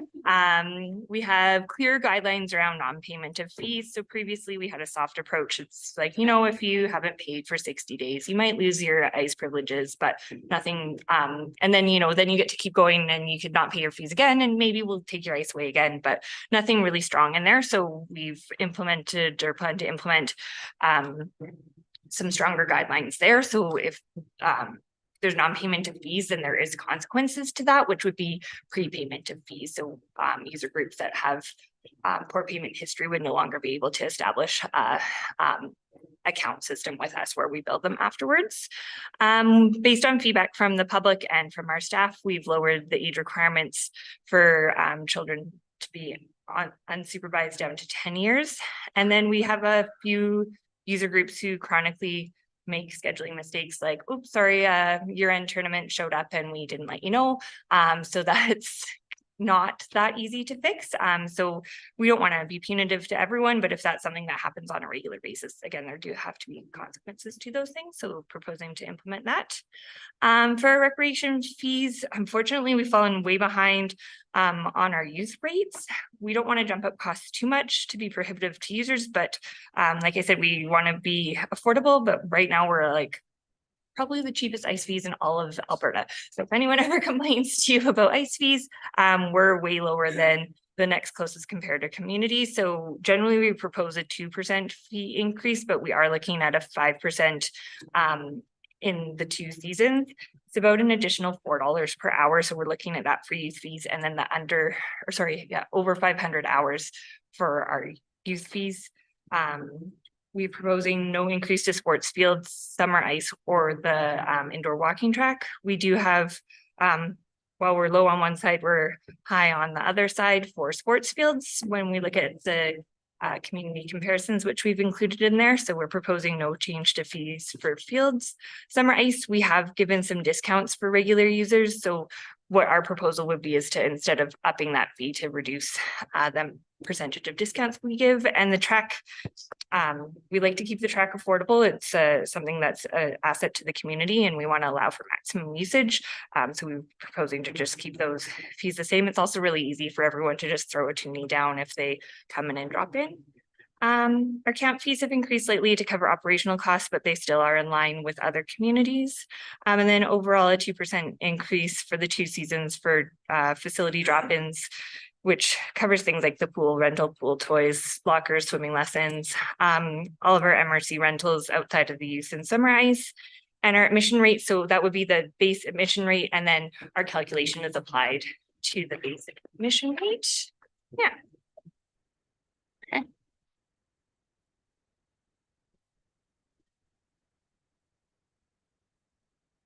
Question? I have a Counselor question. Wong. For drop-in fees, I know if you're going to the pool, for a drop-in fee, it's really easy. You're gonna get stopped by the front desk. It's right there. I know the MRC is probably a little bit more complicated when you go in there. You don't know who, if you're using the track, if you're just a parent and your kid is playing ball in there, or if you're just using the Rotary little park, the free park on the side. Would it help to bring the desk forward, or No. like how do you, I guess, how do we make sure we're getting all the drop-in fee? We're way better than when I first started and we were way back in that back corner. So we made improvements. When I got here, people would be, they're like, you have to make sure that you get people. And you're like, well, I'm on the phone and way in the back corner. You know, there's always people that are going to try and sneak past. It wouldn't, without totally redesigning that whole area, the big thing is you have to figure out where you're going to put a lineup. You have to figure out when you have a tournament, how you're going to manage that. So, we have systems in place. The easier thing would be to install a system on the door where it's like a swipe pass on the door down by the field house. We've looked at that in the past and it was cost prohibitive, so we never did it. Our staff do go and walk around regularly. We have a wristband policy. So if you're in there, you have to have a wristband. So staff do regular walk arounds. So that's how we change it without, unfortunately, this isn't the only rec center I've ever worked in where it's just facility design when you retrofit things isn't always the best, but I honestly feel that the number of people we're maybe missing like a couple people. And also the girls know I shouldn't say girls, we have boys that work there sometimes too, but that they know the ones that are sneaking in so they can get them.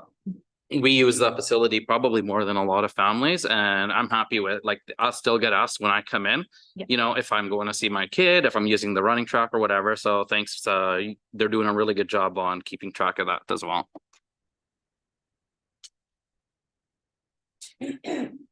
Counselor Hughes. I just wanted to clarify, you had said that you're not going to make any changes to the sports field rentals though, Correct, because we were yes. already on the higher On the side for high those. side, yes. Okay, thank you. Yeah. Counselor Ferguson. I just have a question in regards to summer ice. I noticed the adult rate is kind of high, and I'm just wondering if that's impacting usage and what we're seeing with other communities. It's so most communities, we're one of the only communities that has summer ice. The comments that we've had is that it's high. We haven't, I shouldn't say that. I can't remember if we raised it last time. We did raise it last time, but we've never, within this fee cycle is the first time we've ever had summer ice. Within the policy, we're able to give a 20% discount without coming to council for further discounts. So we have given discounts for people that are using regular ice. Generally, the feedback, like the people that want to book summer or spring ice are diehard hockey and they will pay to book it. However, we do have that flexibility where we have been discounting. So I'd rather, like, I don't like making a habit of offering discounts. I'd rather being that discount out versus raise it, as I've mentioned. So, yeah. But are we seeing high usage of the summer ice? 'Cause I'm just We wondering. are for May, April and May. June, July is quite quiet. August it picks up again, but like I don't. People want to have their kids play baseball and play hockey, so those prime times are really booked. Like we had to really shuffle things around on Wednesdays in May because there's no other ice time to book. I mean, you're looking at one sheet for your peak hours are between 4 and 10, so you have 6 hours of ice booked each night. So when you're looking at that compared to like a whole season of ice, it's a little bit different, but we are seeing quite high usage in April and May.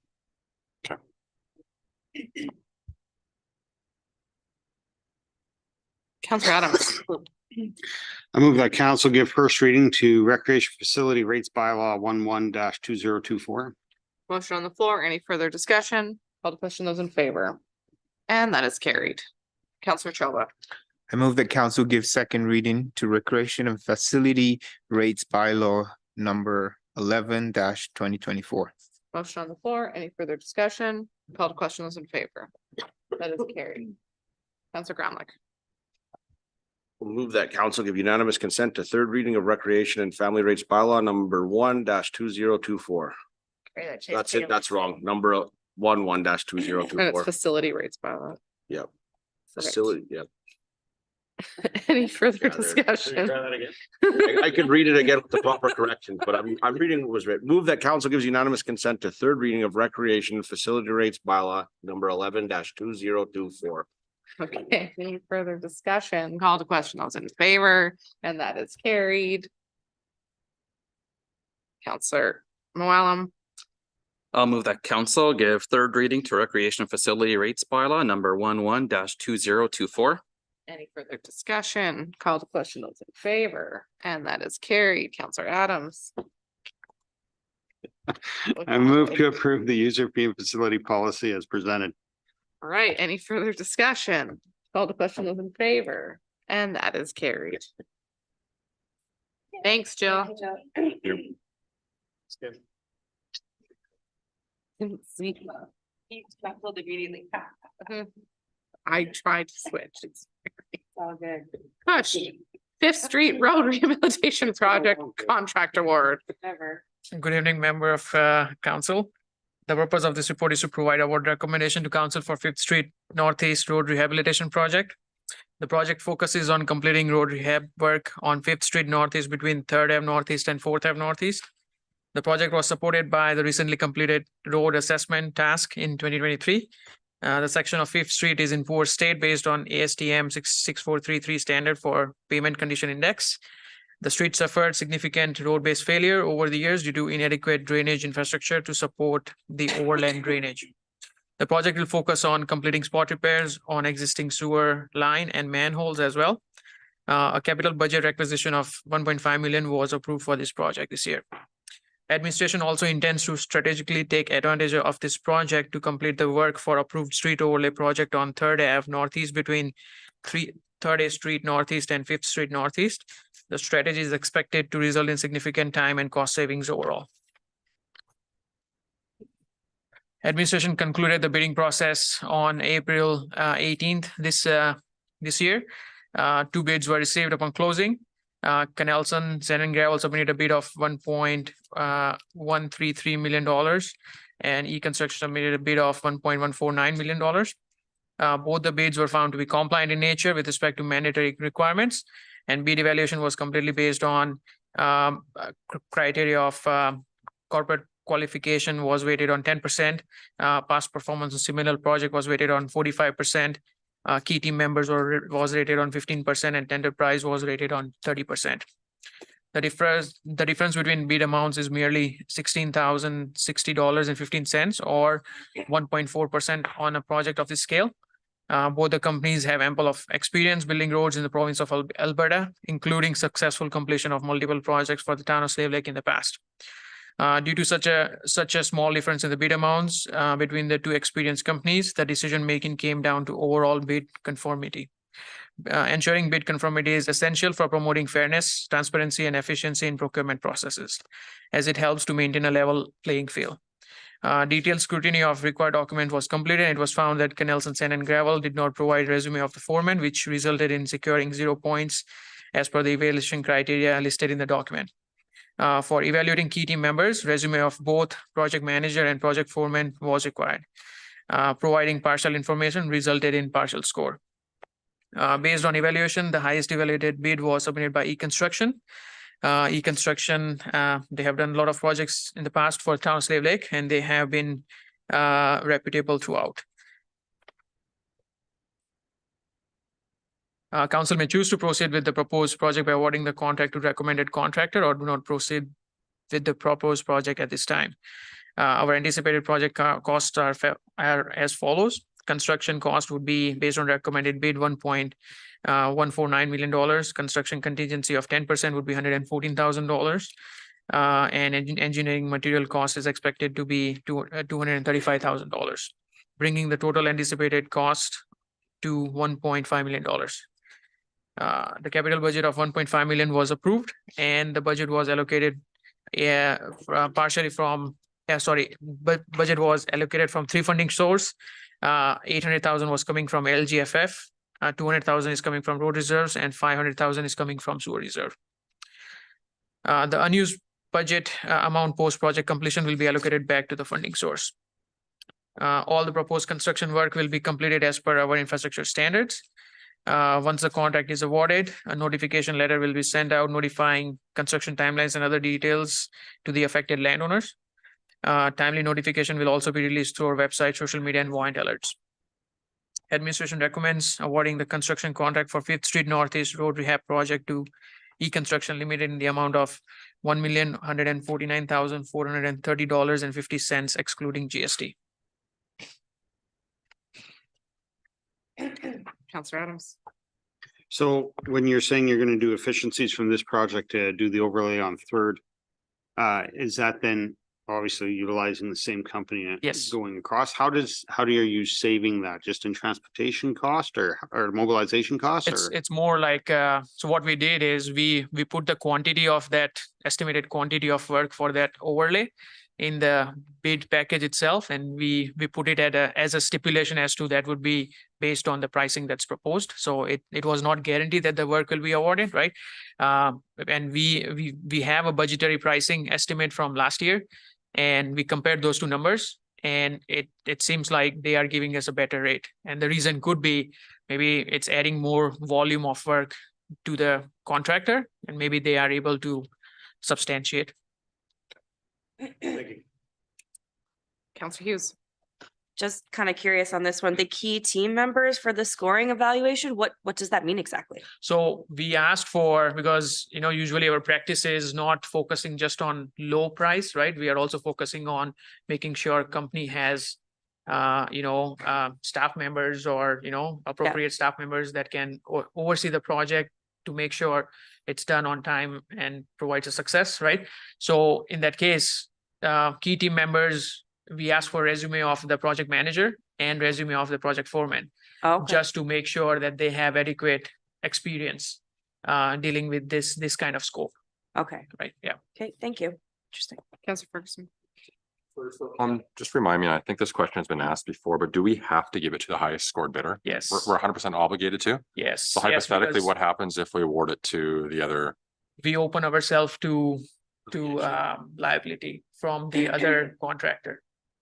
That's unfortunate, all from not submitting a resume. Yes. I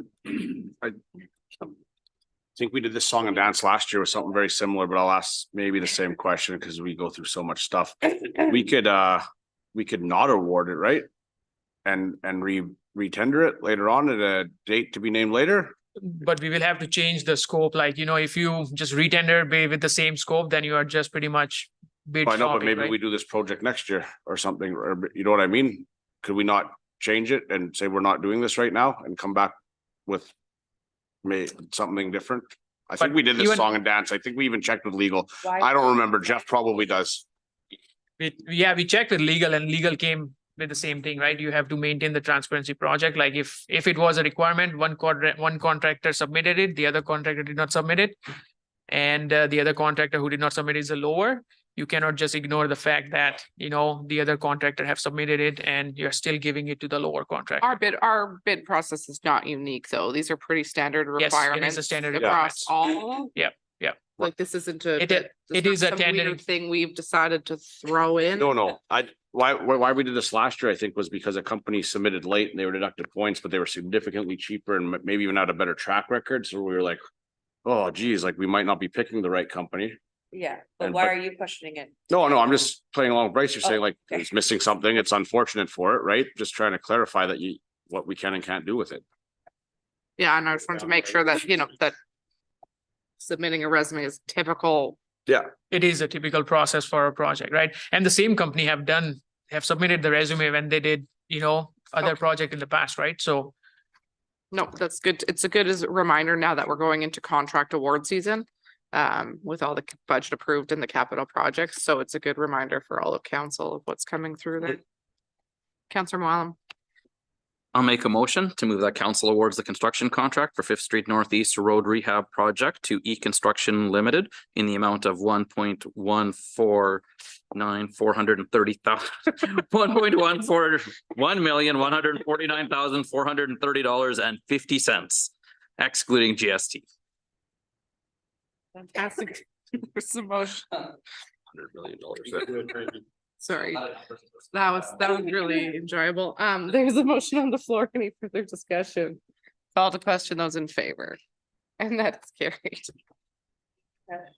Yeah, next one. He's still here. Phase 3 downtown revitalization surfacing works contract award. So the next project, next report, purpose of this report is to provide our recommendation to council for phase 3 surfacing works along Main Street boulevards between Third Ave and Second Ave. The project focuses on continued revitalization of the downtown core. The scope of the project includes removal of paving stones along Royal Bank and Rexel between Third Ave and Second Ave along Main Street and replacing it with concrete. Since the last 2 years, revitalization efforts were undertaken along Rene Hall Plaza and downtown businesses front walkway between Third Ave and Fourth Ave. The project revamped the infrastructure throughout the downtown core. This project will support council's plan of economic development for the region and would attract a greater number of community events. This could eventually generate more projects, activities, and resources that would build our local economy. It also promotes the exceptional quality of life for our community members and also uplifts the downtown by supporting community vibrancy. A budget allocation of 650,000 is provided in this year's capital budget. Request for proposal for phase 3 surfacing work closed on April 18th at 2 p.m. Upon closing, we got a couple of proposals. One was submitted by Raider Site Services in the amount of $354,625, excluding GST, and Duro Contracting at $411,000. Upon review, both the proposals were found to be in compliance with mandatory requirement. However, it was noted that Raider Site Services did not acknowledge the released addendum during submission, and that could have been deemed as incomplete submission. However, town administration accepted their submission and decided to score the evaluation with a penalty of 5 points. Evaluation of proposals were done with respect to the following criteria as listed in the RFP document. Price was weighted at 50%. Past experience on similar projects was weighted at 40%, and schedule was weighted at 10%. Upon evaluation, it was found that both the proponents have ample of past experience related to concrete work along a commercial boulevard. Scoring for pricing was done relative to the lowest cost proposal. Duro Contracting provided clear, concise, detailed breakdown of their schedule and proposed to mobilize right after May long weekend and completing the work within 4 weeks. After evaluation, it was confirmed that Duro Contracting was the lead vendor for securing the contract based on the points. The RFP document clearly states that the award of the contract is subject to negotiation with the lead vendor. With that, the negotiations were undertaken with the lead vendor to bring down the pricing without disclosing the pricing of the other proponent. And during negotiations, the cost proposal was finalized at $344,890, excluding GST. The anticipated project costs are as follows. Surfacing work, if you go with Duro, would cost around $344,890.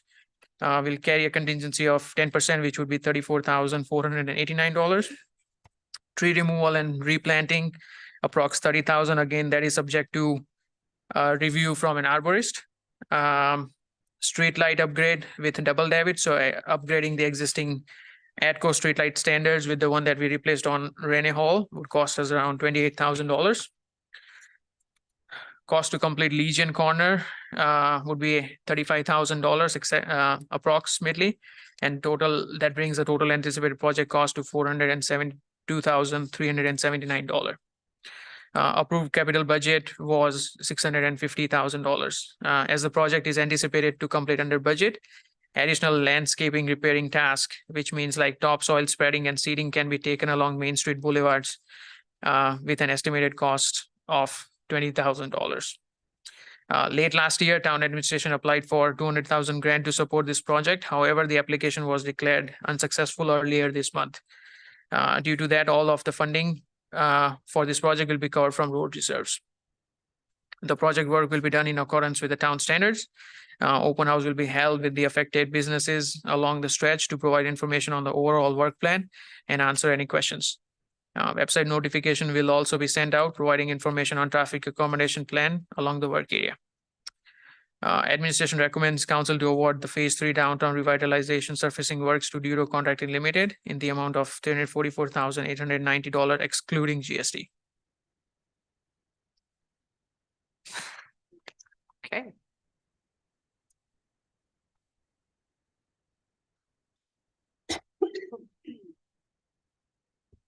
Counselor Adams. Okay, so we didn't get our grant funding we wanted for the $200,000. Should we then look at dropping that budget amount down to the 450, omitting the topsoil requirement? And staying under budget in that case? So that 20,000 would be on top of 472. That 20 is on top of the Yeah. 472? Yeah. Okay. But we can still drop it down to 500,000 and from 650,000.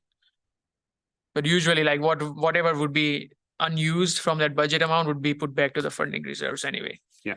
Yeah. Do we have other options for funding on this? We've managed to do most of downtown project with significant grant funding where we haven't had to foot that bill ourselves. Yeah, not on this one. Not, I mean, we've applied for the vast majority of everything that we could have applied for, so there's nothing. There's nothing outstanding that we're aware of or that we're waiting for as it relates to this project. Again, you've got, I mean, concrete's part of this, but you've got a few other pieces that are in there as well. You know, the trees, street light upgrades, those sort of things, right? Does it make sense? Does it make sense for us to delay a year to see if we can get additional grant funding that year? Or is that, this is kind of where, like, that's it? Just asking a question. I think you're seeing, and as Kush had said, you're seeing some, you're actually receiving, I mean, yes, it's coming from reserves for this, for funding for this project, but you're also receiving some discount just because this company is already in town on another contract already. So you're receiving some savings that you might not necessarily get next year if you were to put this up. There's no guarantee. Typically, services and product and material don't get cheaper over time. They typically get more expensive. So this project likely, if you're going to do any project that you're deferring, you're almost deferring with the understanding that it's likely going to be more money to do it next year or the following year than it is necessarily today on T0. Counselor Gromnick. That's all I was gonna say, that savings aside, it's gonna go up 15 to 25% just next year alone with inflation, whatever bull crap they throw into municipalities' costs. So there's no cheaper time than today for anything that we're dealing with at the municipality level. And on the, I will note that on the capital budget, we did approve the 650 as a council without any contingency Correct. on funding. Yes, There that is were correct. some items like the MRC generator that Yeah. the item was That's approved with the understanding that we would, Yep. it's only approved if we receive grant funding. Yeah. This one in our planning was not approved with any type of contingency. So we did anticipate on pulling in all our budgeting that 650 out of road reserves. And if by chance the magical 200K came through, then We picked it apart and we were hopeful, but we were gonna allocate the funds. that's my correct Regardless. That is understanding correct. on that. Yeah. And I will say this is the last section of that road really, and that needs it as well, right? Of that project. It sucks that we didn't get the grant for lack of, that's not a very eloquent way to say that, but it's been a long day. And I would hate to see that last portion left. Correct. And the trees are gonna go anyway because they had the same issues with the trees on the rest of Main Street. 272 would have been much better. I know, I agree. Now, I mean, also taken to granted there, you've got a contingency based in there and that, you know, is just kind of an insurance policy, right? Like any other project, we always budget a little bit more just in case. Doesn't necessarily mean it might still not come under budget. You know, quite a bit underneath this total price of 472, but Counselor Chelba, I'd like to move that council awards the Phase 3 downtown revitalization surfacing works to Duro Contracting Limited in the amount of $344,890 excluding GST. motion on the floor. Any further discussion? Call the question, those in favor? And that is carried. Thanks, Kush.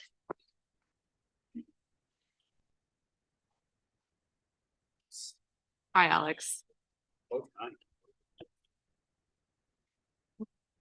Yeah. All good. No, I was, yeah. Here to present to you today a report for request for decision for the supplier award recommendation for council for procurement of the Wildland Urban Interface trailer. This is basically equipment list number one for the pumps. In the 2024 budget, an approved purchase to build a type 1 structure protection trailer was made. We're following the government of Alberta guidelines for the equipment that is required in the trailer. And just a reminder, all of this equipment is new purchases. It's not replacing any of our current equipment. So the budget for this project was $435,000. We do have another RFP out, or request for proposal, for some of the other hose and fittings. This one is just strictly for the pumps and the equipment that would make the pumps work.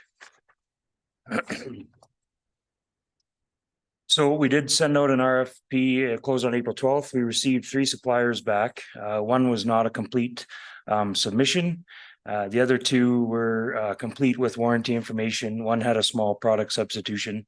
The prices were for the incomplete one, $193,952. And the other 2 were $207,886 and $207,158. As part of the evaluation, along with the monetary value, we also looked at the delivery times. One supplier had substantially earlier delivery times than the second one. And with a very small dollar amount difference, our recommendation is to go with Seahawk Services. They had the better delivery times for the price of $207,886.56 plus GST. Really not much else to report on that. And that's part supply list. And that's part of the list for the trailer. It's just the pumps you said in this one? Yeah, this one's the pumps. So there's 22 pumps in total. The pumps are again, the government recommendation. These are the ones, the preferred pumps that Alberta Forestry is using. Most fire departments are using Alberta Wildfire, BC Wildfire, that kind of stuff. Councillor Ferguson. Sorry, when would you expect this trailer to be fully finished and completed? Due to supply and demand, mostly on the pumps, because of the season last year and the requests, we're hoping that most of it would be here by mid-May. Yeah. But realistically, the entire trailer probably won't be ready till late June. Councillor Hughes.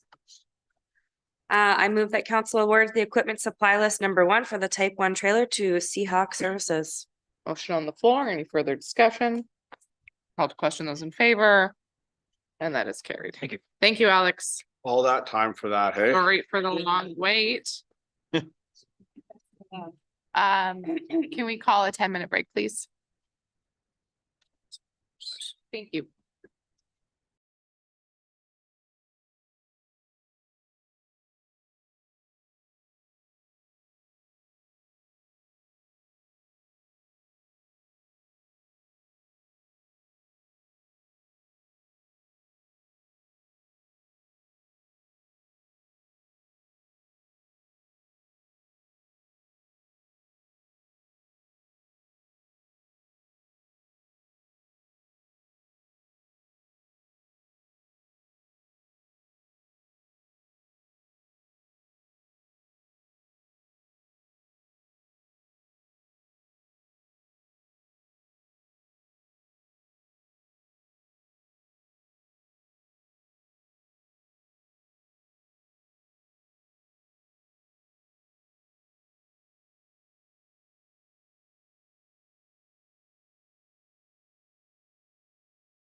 Okay. So now we are on report K, well, not really report, industrial crime discussion. So I brought this up as an item for the agenda, so I just kind of wanted to update the public in regards to conversations we've had with the RCMP and the government of Alberta in regards to the organized crime that we're seeing out in the industrial area. So Mayor Ward is taking the lead on that, so I'll pass the conversation over to her to update the public on it. So we have a few different things that have happened. I'll try and capture the majority of the events of the last couple of weeks with regards to our local detachment response, our Eastern District response, and some of the updates we have here. So I was in communication with our local detachment staff sergeant this afternoon, as well as the Eastern District commander. They have mobilized additional district resources. That's the crime reduction unit. So there is only one crime reduction unit per district. So there is not a crime reduction unit that resides in Slave Lake. So the Eastern District crime reduction unit, their analyst has been working on assessing the criminal activity of the last 30 to 60 days. So what this does is create some fairly complex mapping that identifies the times of the majority of criminal activities. It also assesses the likelihood of the locations, and then assists our detachment members as well as the crime reduction unit and our GIS members in targeting the organized crime that's going on in our community. So that is what the essential role of the crime reduction unit and the criminal analyst does. So right now, the majority of the crime is centering around the downtown core, which I think is, fairly obvious to the public. The detailed mapping is going to identify the patterns of criminal activity, so the RCMP response can be tailored to that. Part of the issue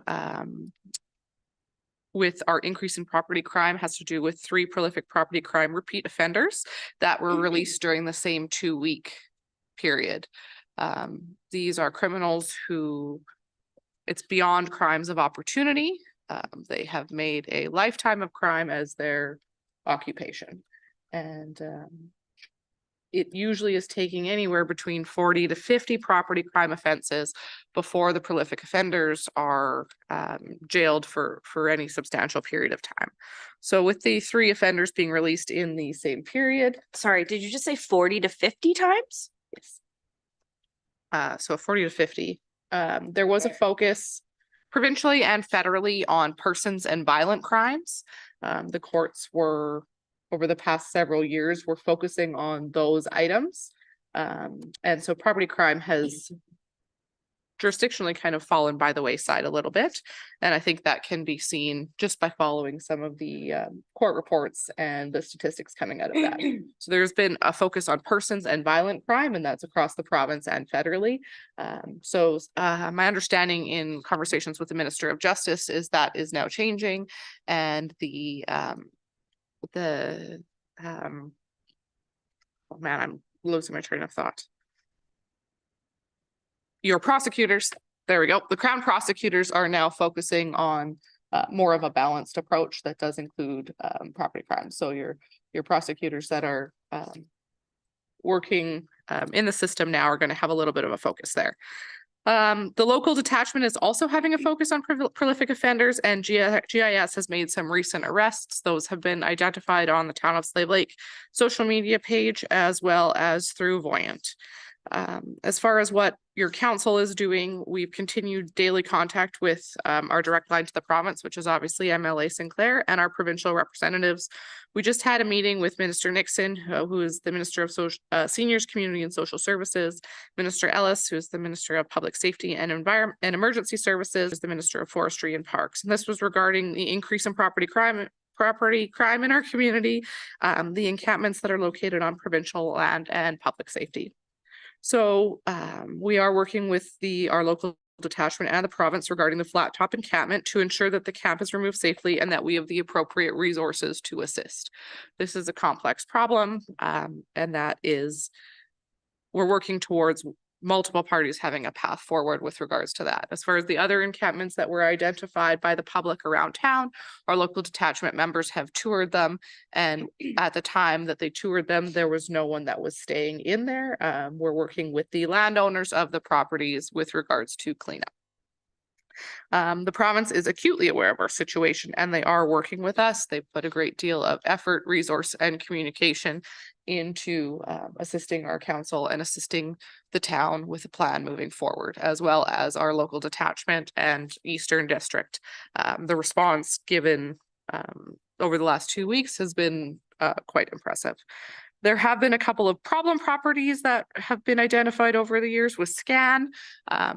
These are some of these properties that do have owners and haven't been up for tax auction yet, have been identified, and GIS is working with the SCAN unit as well as the local detachment with regards to those properties. And I think that's my update, but I will entertain questions or further comments. Did you want to touch on Bill 11? I think it's Bill 11 that's working its way through that Minister Yes. Ellis briefed us on. During our meeting, Minister Ellis reiterated Bill 11. So Bill 11 would allow for, it's working on a couple of things. One of the things would be for the increased ability of Alberta sheriffs to respond to criminal activity in the community. So it expand their powers. This may allow for the province to send in Alberta sheriffs into our community to supplement resources where needed, depending on their availability as well. This would be any community that requires additional law enforcement presence and support. So Bill 11 would assist with that. Another item in Bill 11 has to do with repeat offenders that are out on bail and ankle bracelets. So this is one deterrent. Obviously, ankle bracelets are bulky, and yes, there are ways around them, but it is another way to enforce the bail conditions until federal C-75 is repealed or amended. Councillor Choba. So I just want to clarify something, because I heard you say that the repeat offense that we've seen, and the increase in organized crime is attributed to individuals who have a history and people that are known right now, and not so much of the news that's around town that it's around the homeless shelter and homeless individuals committing these crimes. From the RCMP, they said that it is significant uptake has to do with repeat offenders that they have. Essentially, saying organized crime ring sounds incredibly dramatic, but these are people who are unfortunately very good at what they do. And when they get released back in our community, there was an individual that was jailed in July and was released in January.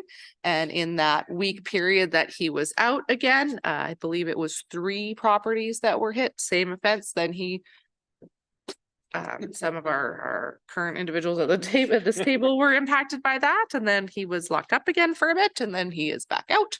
And they're just very good at what they do, and they have the ability to recruit. In response to the homelessness comment, we are ensuring that our homeless shelter is actually targeting services to our non-criminal offenders, those individuals that aren't currently participating in criminal activity.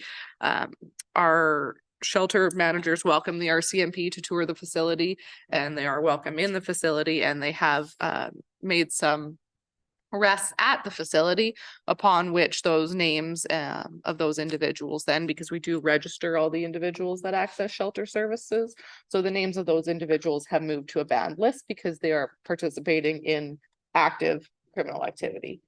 So we are trying our best to work with the RCMP. Did talk to the staff sergeant today about that, and work with them so that the services are being used by the vulnerable population, and that we aren't providing services to career criminals.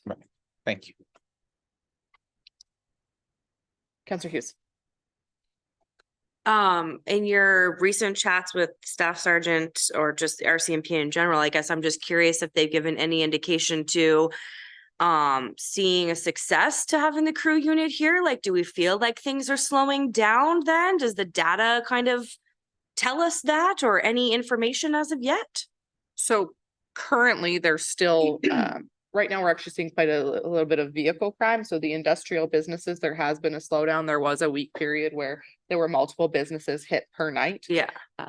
There is still crime occurring. So currently for the crime reduction unit, what that means is that we have the analyst, then the analyst goes back to the crime reduction unit team, and that extends additional resources into the area. The biggest thing is that I think some of our crime mapping, and I actually know that some of our crime mapping is off because regardless of the perception of whether or not you'll be responded to, crimes weren't being called in. If a crime isn't called in, what that does is that basically screws up the time. The crime map is the short version of it, because what that does is identify the likelihood of a criminal activity to occur in a specific area and the times that that's going to occur. What that helps is that helps set patrols. So when you have limited resources, so the number of Alberta RCMP, I think we're 300 or 400 for Alberta's allotment. So even if you were able to pass through a budget for more RCMP officers, you're looking at potentially a 12 to 18 month timeline before more officers are in your community. So while we can't change the RCMP, like the federal system, what we need to learn to do is to work within the system we have. And what that is mobilizing Eastern District resources when they are of need here. And the Eastern District's been very good about that, as well as encouraging our citizens to make the calls. Now, that doesn't mean that you're going to have an immediate response, because obviously RCMP response is triaged by need. But that crime map is what's going to be used. Our GIS can use that. Our regular officers can use that to set patrols. And that's how the system that we currently have works. So we need to work within the system to get the type of results we need. And that results are, our public needs to be vigilant about that, and not say, oh, I'm not going to call something in because I'm not getting a response. I understand the frustration with that, but because calls are triaged, you might not receive an immediate response, but that call is still important. So that's my PSA, I guess, for the day, is that every call needs to be made, even if it's, and as soon as it occurs, that you're aware of, because time is important, and we do have coverage on shifts right now. And that's the key. So if we're looking at helping our law enforcement to make, productive changes here, it's going to be making those calls, reporting suspicious activity. You can call the detachment number and report suspicious. It's been a long day. Can't say suspicious. Report suspicious activity. Middle of the night, and you see someone wandering around in driveways, you have to call it in. And it's going to take that community response in order to keep this going. And we're going to continue our work with the province and our work with the local detachment, basically on the phone with both daily about everything that's going on. And then hopefully we'll have some updates with regards to the remaining encampments that are on the provincial land there. Okay. Did that sort of in a roundabout way answer it? Yeah, I think the whole situation around is frustrating. I think it's frustrating for residents and business owners alike. And I just kind of can't help but think, what else can we be doing? But you're right. It's tough when we're trying to work within the system as is. My mind is going to is there some sort of other advocacy effort that we should be gearing towards our member of parliament, or, you know what I mean? What other options do we have as a town, as a community to ensure that everybody, is safe here and we're doing everything that we can do? I just don't know what that is, but that's the topic of the discussion, I guess. So Your member of parliament being well-versed in this.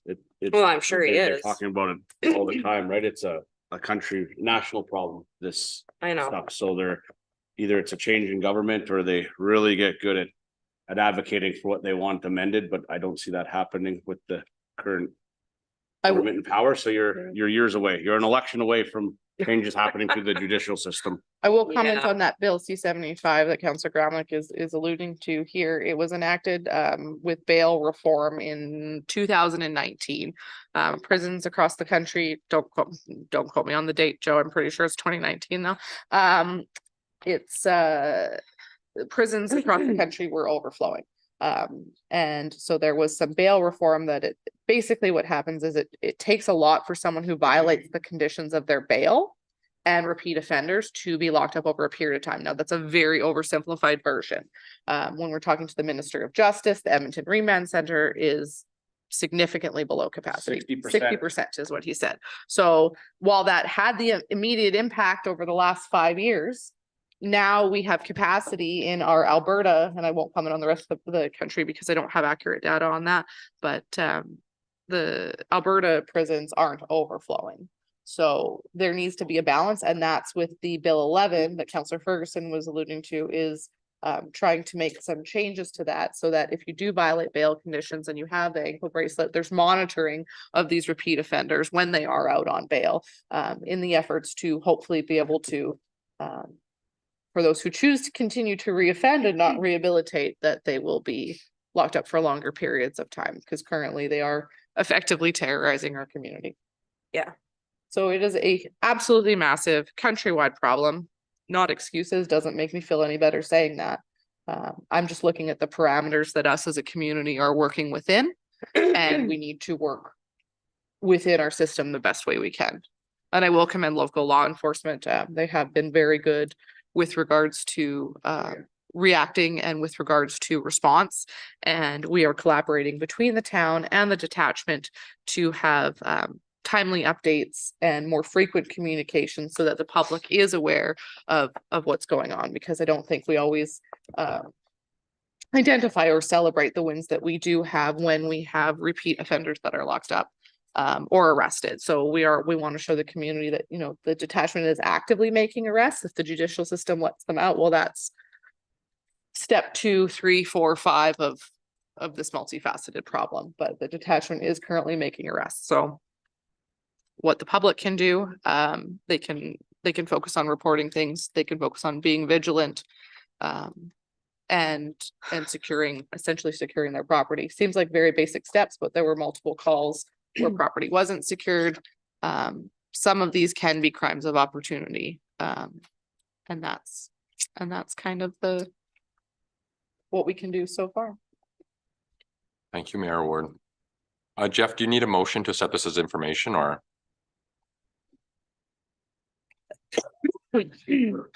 I'll make that motion. Definitive. Is there anything further to add to the discussion? I did just want to ask, so you're going to continue to have weekly updates with the staff sergeant, Frankie? Is the plan right Currently, now? it's Or every day. it's every day? Okay, yeah. Yeah. No, that's good. I think he sees my number and probably. Yeah, no, that's good to know. Just in terms of that communication piece that you're talking about, it's just good to know that that will continue here as we move It's going forward. to continue until our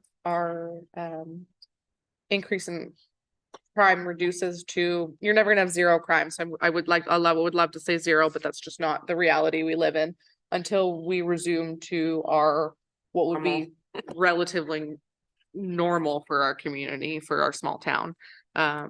We're getting fairly continuous updates, and the crime reduction unit is effectively just starting because you have the analyst that comes in, and then we can look at mobilizing additional resources.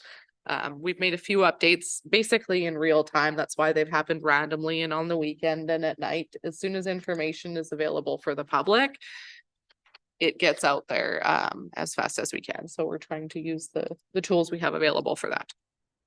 Okay, fair enough. Thank you. Anything further? Motions on the floor. Any further discussion? Call to question, those in favor. And that is carried. Question period. No. I'm out of questions tonight. Any questions from council before I move on to State of Lake? Okay, State of the Lake. Ally, please. I got a couple things here. First, I would like to wish the Rolla Michener grad class great luck in their cake auction fundraiser that happened tonight. My social media has been flooded with some of the great cakes made from our very own here in Slave Lake. My tailor knows I have a sweet tooth, and so does my wife. So I'm looking forward to seeing what sits on our kitchen counter tonight after this meeting. And I just found out that I have a beautiful cake awaiting my arrival, and I will be selling slices of the cake for $30 each. Perfect. Spark the North takes place Thursday, April 25th, starting at 9 a.m. at the Legacy Center. This event seeks to foster collaboration and meaningful dialogue among a diverse array of thought leaders, business professionals, municipal leaders, small business owners, and more. Tickets are $25 and you can get them online from communityfuturesSL.com. One more. Who says there is nothing to do in Slave Lake? Monday, April 29th, the circus is coming. Grab your friends and grab your family. Circus Genoa is coming to the MRC for 2 shows. Tickets start at just $18.55. You can purchase your tickets online by Googling Circus Genoa, Slave Lake. Thank you, Cruise Director Moalam. Anything further to add? No. I won't continue on with my state of the lake discussion. I think we hit all of that during the industrial crime portion, so. Counselor Adams. Motion to go into closed. All right, motion on the floor. Any further discussion? Call to question, those in favor. And that is carried.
Counselor Gamlick, Motion to adjourn.